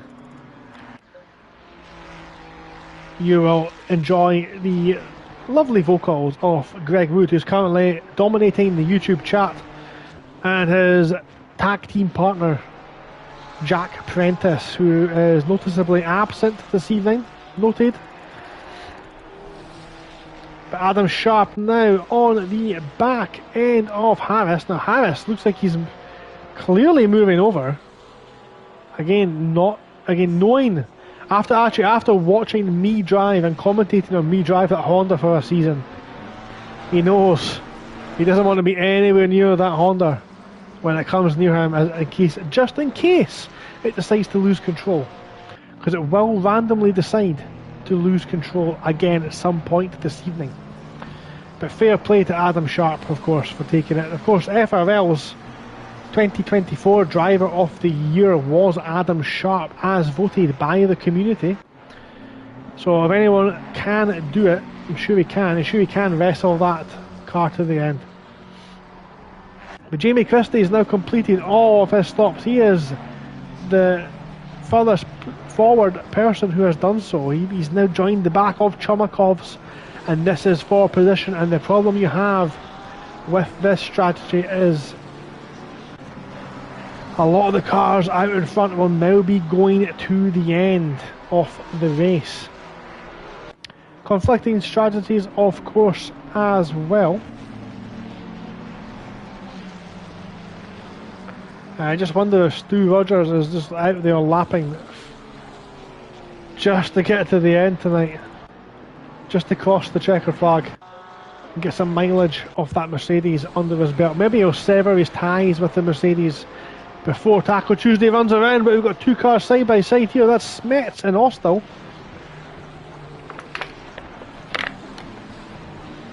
Austell manages to just keep himself ahead on this occasion. Porsche versus Lambo, a very tricky car combination here. The Lamborghini struggles for top end speed, as does the Porsche, but the Lamborghini excels on the brakes and the Porsche excels on traction out of the corners, with the engine at the back of the car compressing the wheels down, giving that extra grip. And just ahead of here is that Porsche Pizzo and Brush Tully. It is, they're very close together now, but I think there's some lapping traffic going on. White flags out there, that is Stu Rogers once again. Brush Tully running in P4 now, really getting the most out of that new Patreon membership. But these three are in a tight battle. We've got Mendes, Chumakovs, and now Christie, who's desperate to get himself through this pack. As Chumakovs lets Christie go. So next up for Christie is Trevor Mendes. So Erkanakoglu's now cleared the lap in traffic, and Banff has now dropped back into the 8-second gap. He's fallen off a little bit now. And we'll see if Christie is able to still reel in Mendes.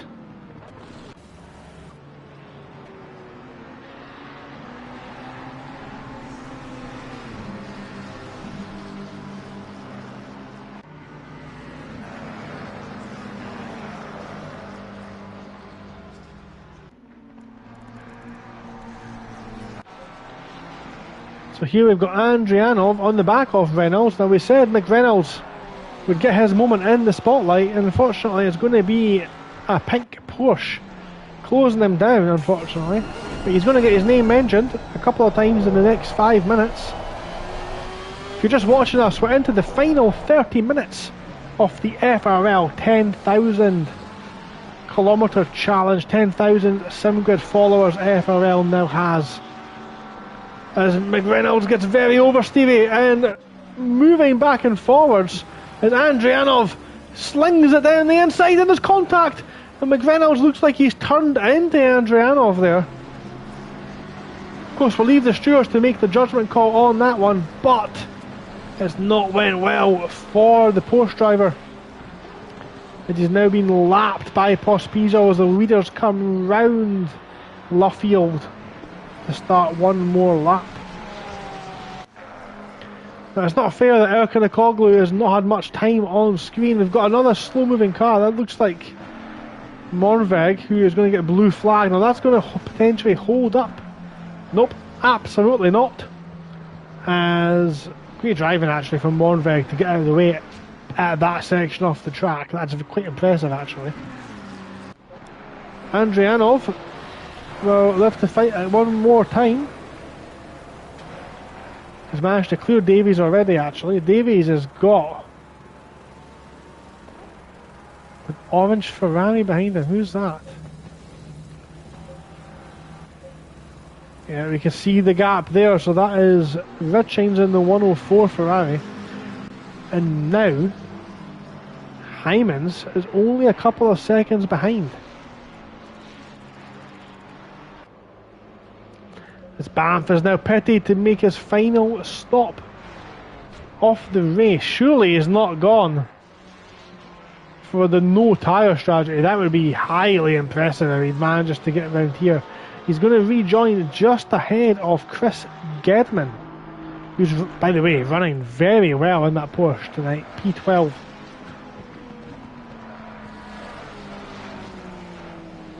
Don't know where he's going to end up, but he's currently P12. Harris taking his final stop as well into some clean air.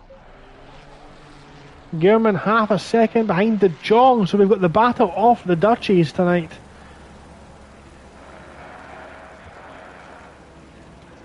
A huge gaggle of cars here as well. So this is Davies, and behind him he's got an orange Ferrari. That looks like Vandal Wall, who he's lapped, who is faster than Davies on a normal, any given normal day.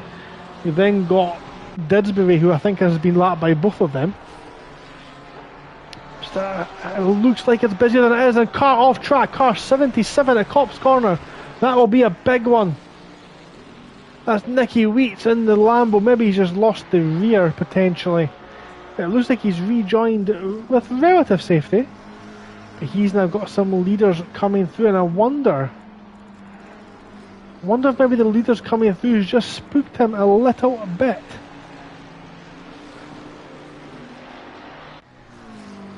The Lambo very sensitive to tyre damage as well.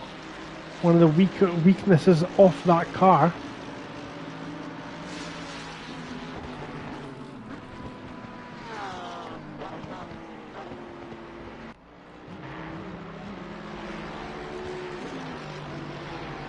Don't agree with you, Greg. Don't agree with you. P5 in late night World Tour last season for myself in the Lamborghini, and that's in a field of the likes of Paul Vidler and Aresh included, and Adam Sharp. So I'm going to be taking that one as the Lambo works well for myself around here. We've got a car off track actually, just off track here. A little bit further back, that's Mornveg's had some trouble. Mornveg's run into some strife. Take that one. Just ask. Setup will be made available, don't worry.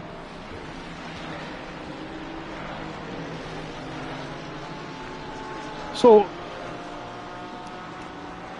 one of the things I do love about this community, about Formula Racing League, is the sense of community the drivers have. Greg pointed out there in the chat, look, if you want to have a look at my setup, by all means ask me, I will let you know. I normally drive the Lamborghini, I have got experience driving some of the other cars as well. I will share what I normally run, I will share that setup. It's a sense of community within FRL that I've not experienced in any other racing league, and it's probably one of the reasons why it's so big. But if I'm being honest, it is that sense of belonging. It's a huge reason why I love sim racing, specifically FRL, but sim racing in general. It isn't just competition, right? It's the mental health aspect of it as well. I am a big advocate for mental health, especially amongst men. It's so difficult for some reason for men to talk about mental health.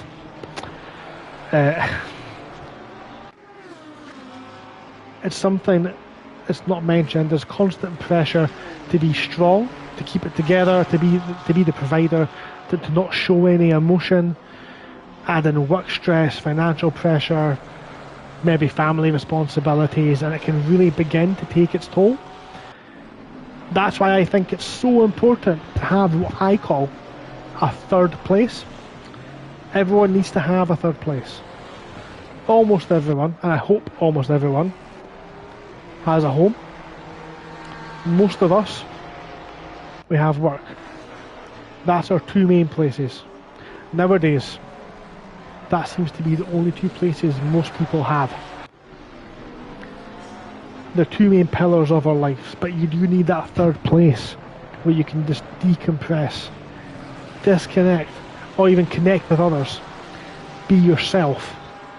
For some, like Troy, they go to the gym. Some people, like Mr. Gedman, will go to the golf course. Some people like Bowls, bowling club. Some people like to go watch motor racing, getting themselves tucked into that. But for me, I escape. Or some people even escape to the pub. Now, you should never escape to go drinking, but the pub can be a fantastic social hub as well. It's a very exciting place just to meet friends, but obviously I don't encourage drinking. But it's not just an escape, it's a place to socialise, a place to find people with like-minded people. Recently, I've started bouldering. It's a type of rock climbing and I love it, but my true passion, my true third place is sim racing, and more specifically, Formula Racing League. It's where I can switch on, I can chat with friends, I can compete, I can laugh, I can just escape from the noise for just a bit. I've made real friendships here through nothing more than just using PlayStation voice chat. The people here are so welcoming and everyone just has such a positive attitude that isn't just accepted, they're appreciated and made to feel invincible.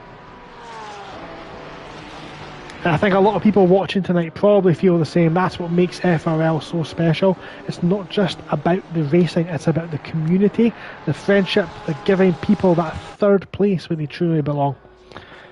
And honestly, if you're watching this and think, I'd love to give this a go, this looks fantastic, you absolutely can. You don't need an expensive rig or steering wheel or triple screen setup, or you just need a controller. Some of the fastest drivers we have here race on a controller. Aresh, incredible driver. Sorry, big action going on there, but Austell has managed to keep it out of any trouble. Aresh, fantastic driver, uses an Xbox controller. You need a copy of ACC. You need a console. A lot of people have these things already. You need an internet connection, and that's all it takes to get yourself started in sim racing, to get yourself started with Formula Racing League, and maybe you'll find your own third place just like I have. Sorry for that personal moment. It needs to be said. It's a fantastic way to connect with people. I couldn't be prouder of what FRL has managed to achieve. But let's rejoin the action because we've got a lot of it going on. DeAndres has pitted and released Mendes. Townsend on a big battle here. We've got some lapping traffic behind Mendes. Pulls to the inside. Doesn't make anything happen just now. But he's all over the back end of Mendes. Sorry. Blah, blah, blah, blah. Townsend all over the back of Gehrman. And Gehrman all over the back of... Sorry, I'm losing my names here. This race has gone on for too long. Yes, Greg, I think we're talking about the same driver of who we're thinking about. American chap. He, I believe, didn't have any fuel in his legs. An army veteran. He found a community in sim racing. I think he was with ARL for a little bit.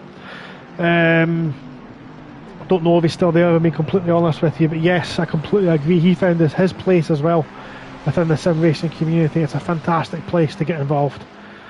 But I'll try and regroup, get the names right here. We've got Gehrman leading Townsend, leading Mendes. A battle for P15.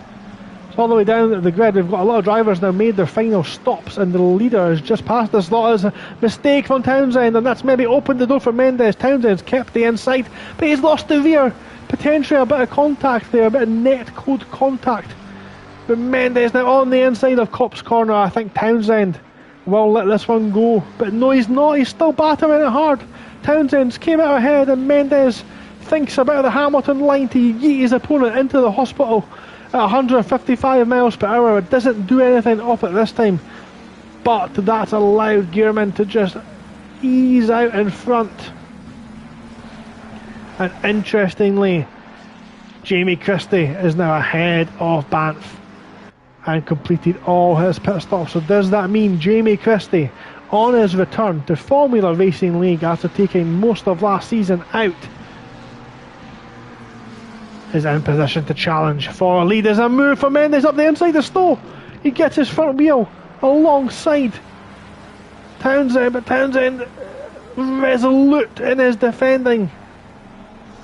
Somehow comes out ahead. Car 77 we've got off track at Chapel. That is Nicky Wheats. Christie has just been doing some fantastic laps over and over again and found himself in a position now. De Jong takes his final pit stop off this evening. We'll jump back to that battle. That's just for De Jong there coming through. We'll see what he rejoins, because he's been running very strongly this evening as well. I think he was close to Owen Harris, as Gehrman now also pits in the final 20 minutes of this so fantastic Silverstone race. Mendes all over the back of Townsend. Both of these guys being in the wars, they'll be racing each other over the coming season in Super Sprint Sundays. Mendes holds the inside. Townsend allows him room around the outside. The car coming up to some more blue flagged traffic.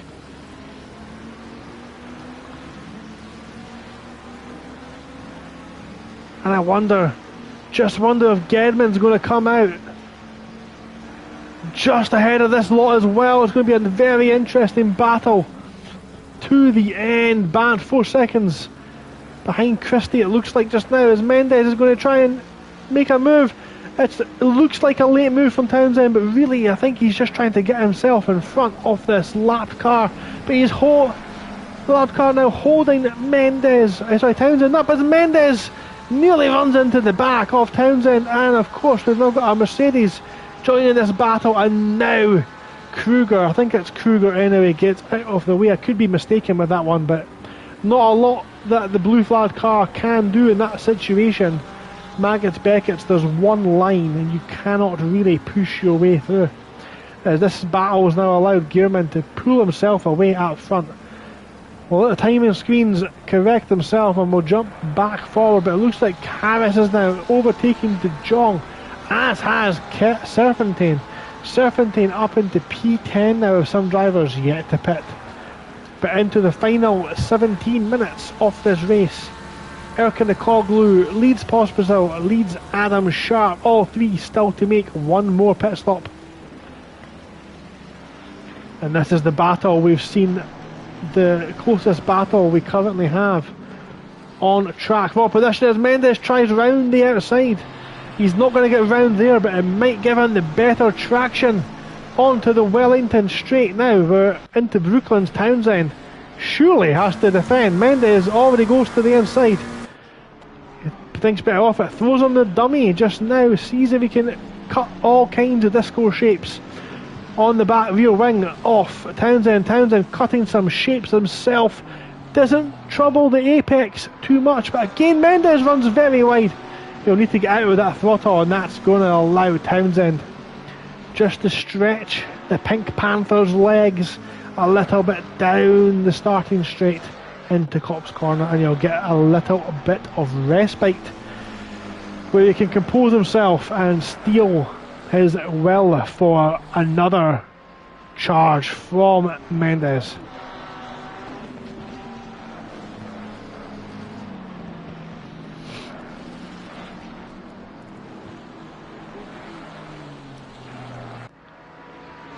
So if you are catching us late, quick brief down story of the race as we watch Townsend and Mendes one more time into Stowe. This time Mendes is alongside, he's got his axle alongside. Townsend's going to have to try the switchback, but he doesn't, he just leaves on the outside.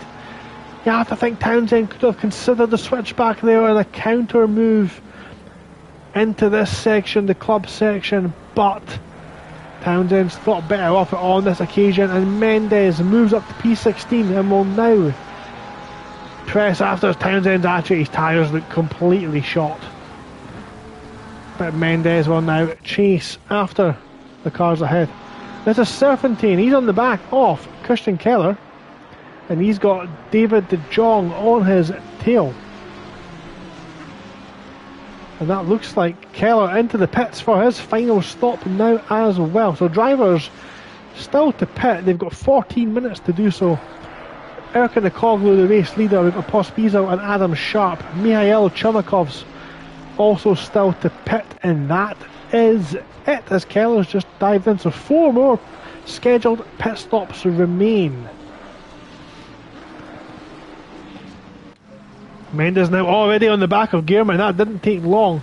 And they've got Chris Gedman just ahead of this lot as well. So this is shaping up to be a fantastic battle in the midfield for the lower teen positions. Do not mistake, that's a very good position. The drivers up the front this evening have been absolutely fantastically quick tonight, as everyone takes some liberties with the track limits at the exit of Copse Corner. Banff now 1.5 seconds just behind. 1.2 now is the gap between Christie and Banff.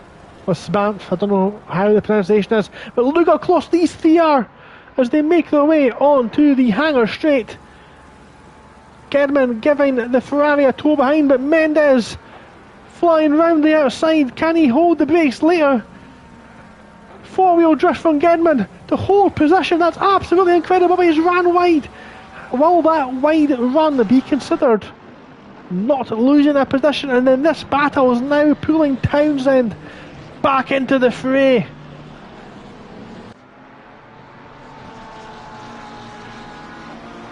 Gedman looks like he's under severe pressure actually here. He is struggling with the back end of that Porsche. We're on board with Mr. Mendes. As Gedman's struggling, he's not taking tyres on that last stop, and it shows he pitted early if I remember correctly, as Mendes pumps the brakes to avoid lockups. Now we're on board with Mr. Townsend, and he's got a first class view of this action, as does Gearman. Fantastic end to this 90-minute race. This race format always throws up some fantastic racing at the end as the strategies converge towards one point. every single time I've witnessed one of these races from the comms box. It really has been an absolute cracker. We've had action all throughout this evening. Too much action at the start. We were not able to capture all of it, unfortunately. But as we see once again, German's now on the back of German as Mendes is gone. Mendes has taken that position and he is away. Next man down the road for Mendes is Marshall. And he is down 9 minutes, 12 minutes, 9 seconds. Can he do it? Potentially. Potentially. It could happen. Stranger things have happened. Now here's Gehrman now on the back of Chris Gedman. And again, Gedman's about to lose 2 positions in 2 laps. And remember, Townsend's there as well. That poor struggling in a straight line. Maybe some damage to the 2 side by side as Gehrman goes over the inside, cuts off Mr. Gedman and keeps the position. And now we've got Townsend on the rear of this gaggle of cars as well. We've got another Mercedes at the back there. As Gedman runs wide and he's going to have the inside to Vale. He's going to hold that position all the way down the straight, but will he be there at the end of the Hamilton straight? And the question is, will the car behind offer any kind of weapons? Will they give them a break up front? It's chaos. We need to keep an eye on what's going on with Jamie Christie up front as well. We need to find them on the circuit map. There they are there. They're going into Stowe Corner. So we'll try and keep a small eye on that as German struggling with Townsend just behind. The gap now a little bit bigger. Townsend's made a mistake somewhere around here. Cars in the background there. That's Kelleher. I think that's Mike Austell in the Porsche. So let's jump up with Jamie Christie then. Jamie Christie, the battle. This is, well, I don't know what position this is for. We've got 10 minutes left and the front 2 have yet to pit. It's likely going to be Pospisil, but we don't know just yet. It's not over. And this battle's not over either. Banff, who's currently holding the fastest lap of the race. He is on the rear of Jamie Christie, who has found himself in a very fortuitous position. Several months out of Formula Racing League, he's now back in the action for season 20. But Christie is understeered, missed the apex round Brooklands into Luffield. Double apex corner. Will he have the traction? I don't think he's going to have the inside line, but he's also got the inside line into Cops Corner. He's given up. He's given the position. No, space has been gained. He's not given up. But great driving from the 2 there. It looks like Christie is struggling maybe with the tyres. He's had to give that position up and Banff moves up another place. Serpentine's found himself 0.3 of a second behind the cursed Ferrari. It is coming up to Halloween. Spookier things have indeed happened.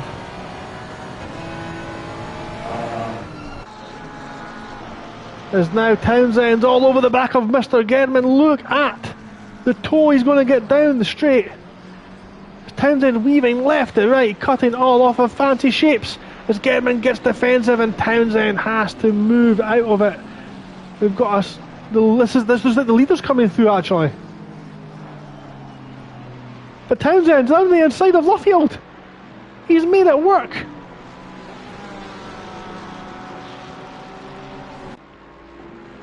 And Townsend skips away and will take P15 from the co-owner of Formula Racing League.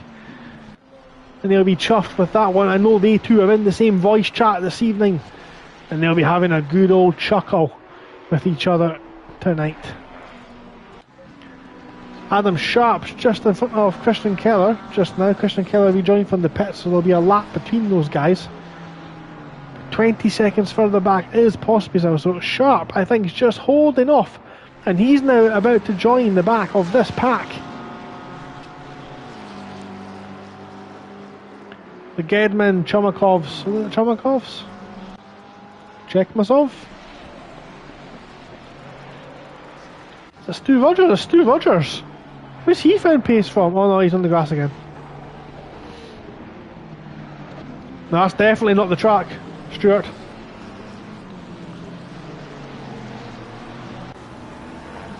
Fantastic.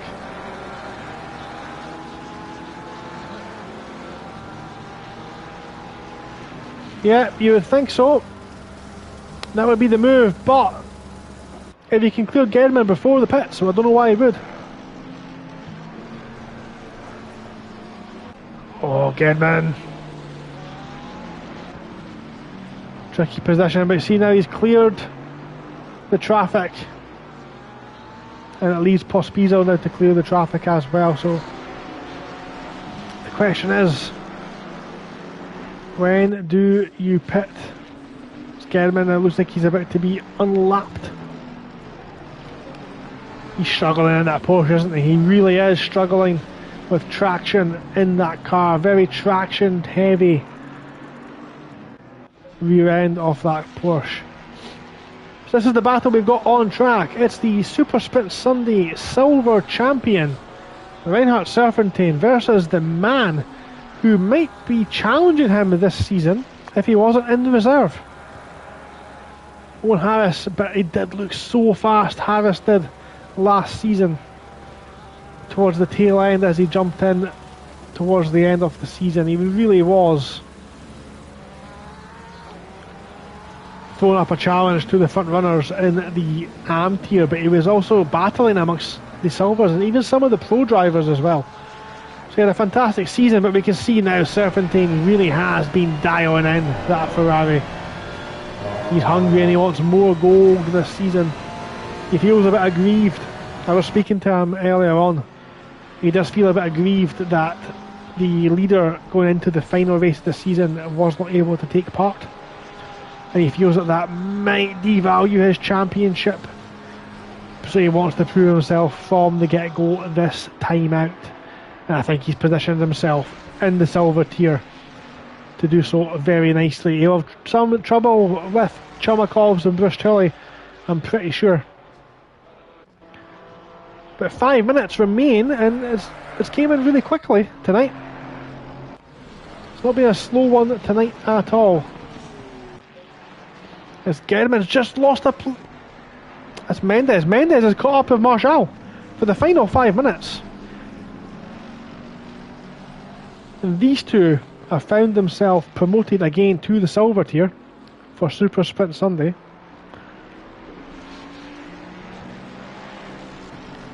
And that justification, I think, has been shown tonight by both of these guys, just how much they've came on. It was mentioned in the YouTube chat earlier on, these two guys have really tightened the screws, turned the corner, so to speak, and really came on leaps and bounds in the last couple of months. As Mr. Gedman now crosses the line, he's got Keller 0.5 behind as well. Final 5 minutes off the race, and it's all hotting up. Gedman was saying as well, he's had many battles. Late Night World Tour last season at Kailami, Gedman and Kelleher had a full race long battle. It looks like that might be continuing. Kelleher is ranked in Pro-Am tier, Pro-Am license, as you can tell by the green on his car, but he's definitely up there at the top end, the sharp end of that license, and he's proving it just now. The Lamborghini late defensive move by the FRL co-owner there. Got a car off track at Maggots and Beckett's. I'm not seeing exactly what car it is yet. Serpentine's still on the back of Harris, and Harris just wants him to go away. He's buzzing about like a fly. It was car 44 that was off track. That was Wayne Kruger, who's been almost flawless tonight until now. Car 23 is in a big gaggle of cars just now as well. That is Marshall. That's Marshall and Mendes, and it looks like Kruger's rejoined us. Not sure who that is, but it's a lapping car anyway, letting them go. That has kept Mendes off the back of Marshall for at least another couple of seconds. Couple of close battles then as we enter the twilight of this race. We've got Serpentine and Harris. Chumakovs rejoins the pits behind car number 80. I don't know what position he's in there. It's behind De Jong. So De Jong up to P9. As Sharp has pitted, he's 15 seconds. Oh, it's all coming to a head. Look at this. Banff and Sharp. 2 seconds separate them. Pospisil sitting in P2. Serpentine half a second behind Harris. Mendes almost alongside Marshall onto the hangar straight. Nothing quite doing this time around. But Mendes and Marshall also in close battle. Gedman and Keller. It's all kicking off in the final few laps of this fantastic celebration of speed. Harris and Serpentine again looking very close as they came out the loop, but nothing doing on this occasion. That is a pit lane penalty for James McReynolds.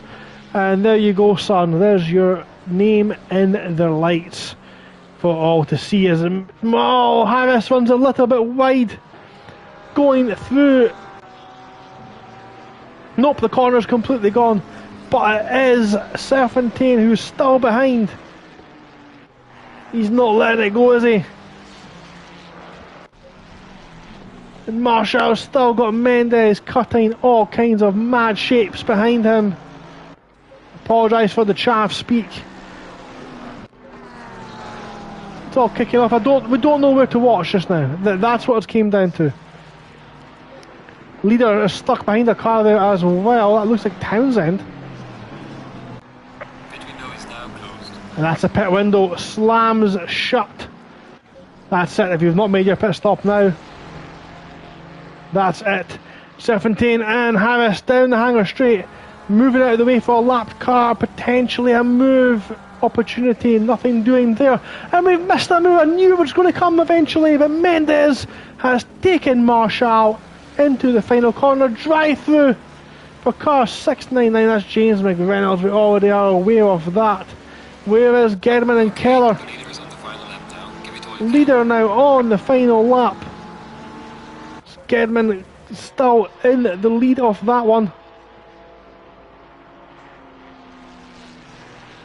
Oh, don't know where to look. Do not know where to look. It's absolute chaos just now.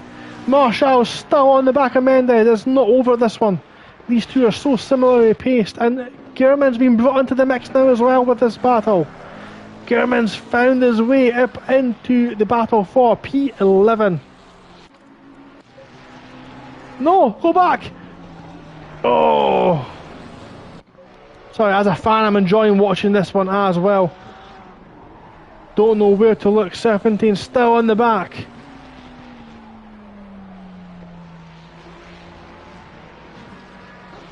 Off Harris.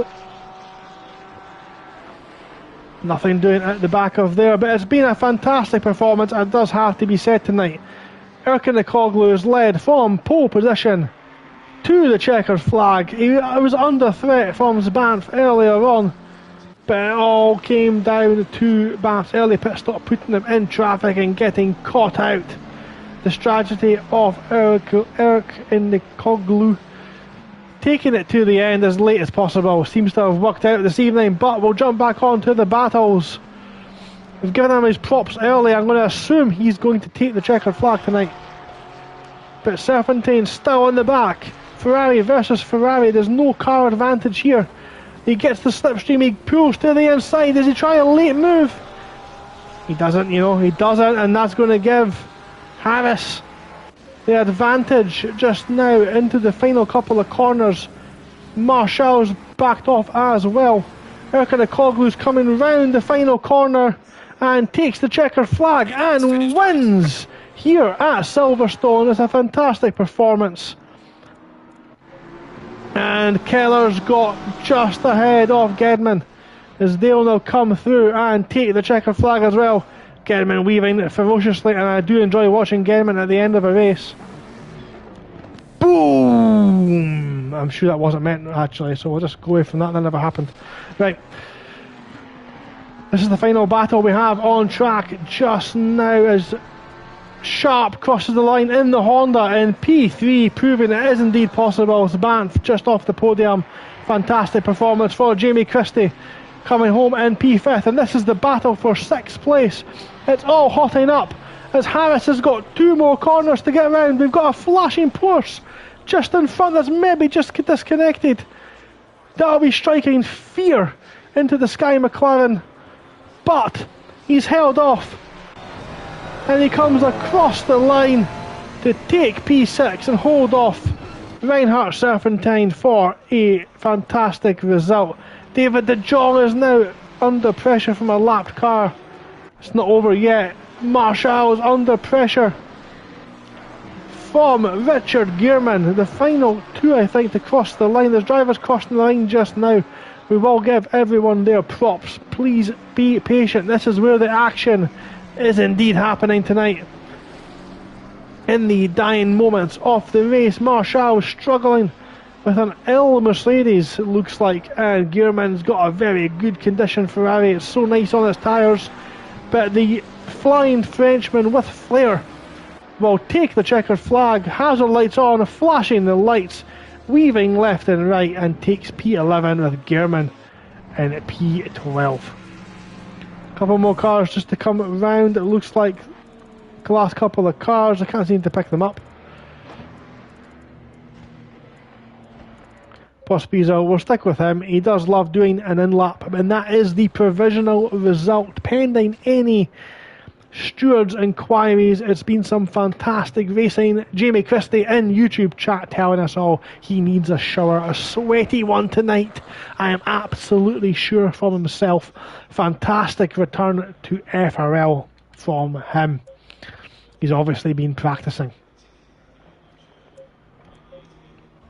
So we'll very quickly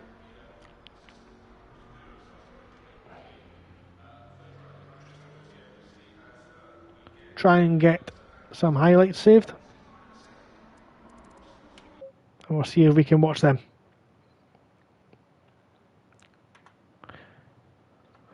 James, that must be James McReynolds in the chat there. Interesting end, of course. We did say at the start of the programme you would get your name in lights, and you definitely did. We definitely spotlighted you towards the end of the race. As Pospizo returns to the pit lane. So, quick rundown of the standings then. We have got Erkan Akoglu leading pole to flag in first place. Vaclav Pospizo in P2 in the Ferrari, and Adam Sharp proving the Honda can make it to the end of a race, finishing third. Banff takes the fastest lap and fourth place. He'll be disappointed with that, unfortunately for himself. Such is the demonstration of what he achieved this evening. Jamie Christie, we mentioned him, P5, fantastic finish. Owen Harris getting the perspiration on, sweating very much so, to P6. Serpentine, P7th. David De Jong, P8, fantastic, and lead admin, it will be pointed out for this evening. Mikhail Chumakov's in P9th and Trevor Mendez in 10th place. Jordan Marshall 11th, Richard Gearman 12th, Nikita Chekmasov 13th, Daza Townsend finishing P14. Keller 15th, Gedman 16th, Lino Oslo, DeAngelis and Andrianov round out the top 20. Luke Richings 21st, Garrett Smets 22nd, Darren Davies 23rd, James McReynolds, Wouter Hyman's disappointing start for himself, caught up in the early incident, recovered to 25th, good recovery from the South African. Didsbury in 26th, Paul Trotman in the BMW 27th, Wayne Kruger first FRL race, great performance on him, 28th. Roy van der Sloot 29th, Marcolin Brush-Tully unfortunately looks like he may have been disconnected there at the end, but or recovered or had an incident or something. He was running very well and unfortunately fell down the order. Michel van der Waal, have I lost the order? It looks like I might have. That's disappointing. But what we will do is we'll jump into the highlights.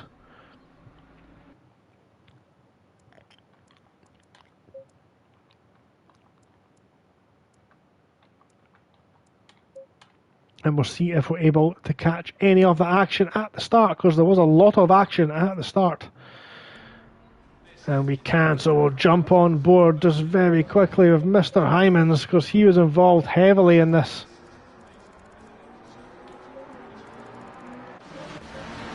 So, just quickly watch this just now.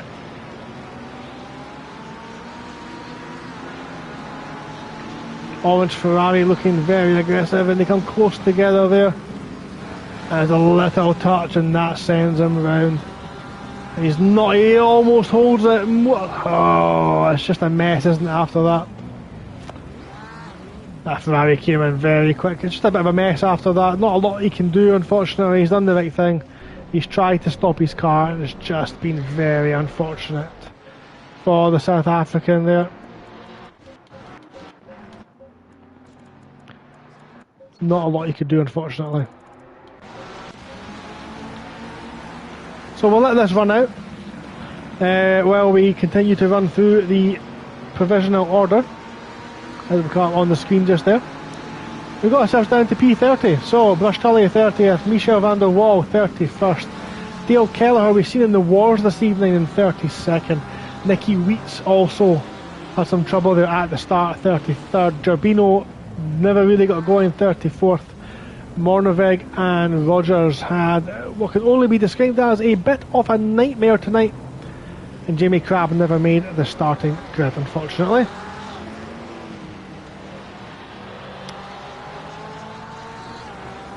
So, what a race that had tonight. It really had a bit of everything, but the big thing we've had tonight is a massive celebration of Formula Racing League.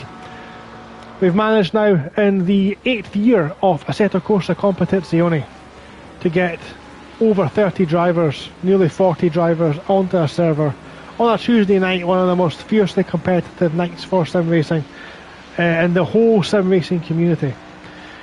And that's really what it's been about tonight, community. Celebrating not just 10,000 followers, but 10,000 reasons why FRL continues to grow, inspire, include and make everybody feel invincible. We've had 90 minutes of wheel-to-wheel GT3 racing, drivers from all tiers sharing the same track, and the standards, to be honest, tonight did look very good, actually stronger than ever, and what a community that's also been stronger than ever as well. Whether you're racing, watching or just part of the FRL family, you are something special as part of this league. A big thank you to every single admin, not only who is currently here, but has also paved the way for those who come after. It really has been fantastic to be, and rewarding to be a member of that team and continue to bring season 20 over the coming days. From all of us who provide commentary, from what I can remember, we had Tom Cairns back in the day. We've had, I think, Lewis Robinson done Sundays for a long time. I've done Sundays for a couple of seasons. I've done Taco last season, a couple of seasons ago as well. We've got Greg Wood, Owen Harris, the two combined to do our Super Sprint Sunday series, and now Jack Prentice has stepped in as well. It really does bring FRL alive and really provides the narrative as we see Townsend pulling a fantastic. He'll be so happy that move is on the highlights. It really is a fantastic community to be a part of, and to have been a part of building something like this. So from all of us in commentary, admin, the stewarding team, all the people who have stewarded, like as I said, all the people who paved the way before us and for those who come after, it really is really rewarding. So thank you very much for joining us all for the Formula Racing League 10,000 km celebration here at Silverstone. We're back again live on Sunday night. We might actually be back on Tuesday night at 10:30. That's unconfirmed. We'll need to organise that one with Mr. Prentice and Mr. Gedman. But if we're not, we will absolutely see you on Sunday at 8 PM for the first round of Super Sprint Sunday with my colleagues Greg Wood and Jack Prentice bringing you the action. So sit back, turn up the volume, enjoy the show. That's it from me. Good night.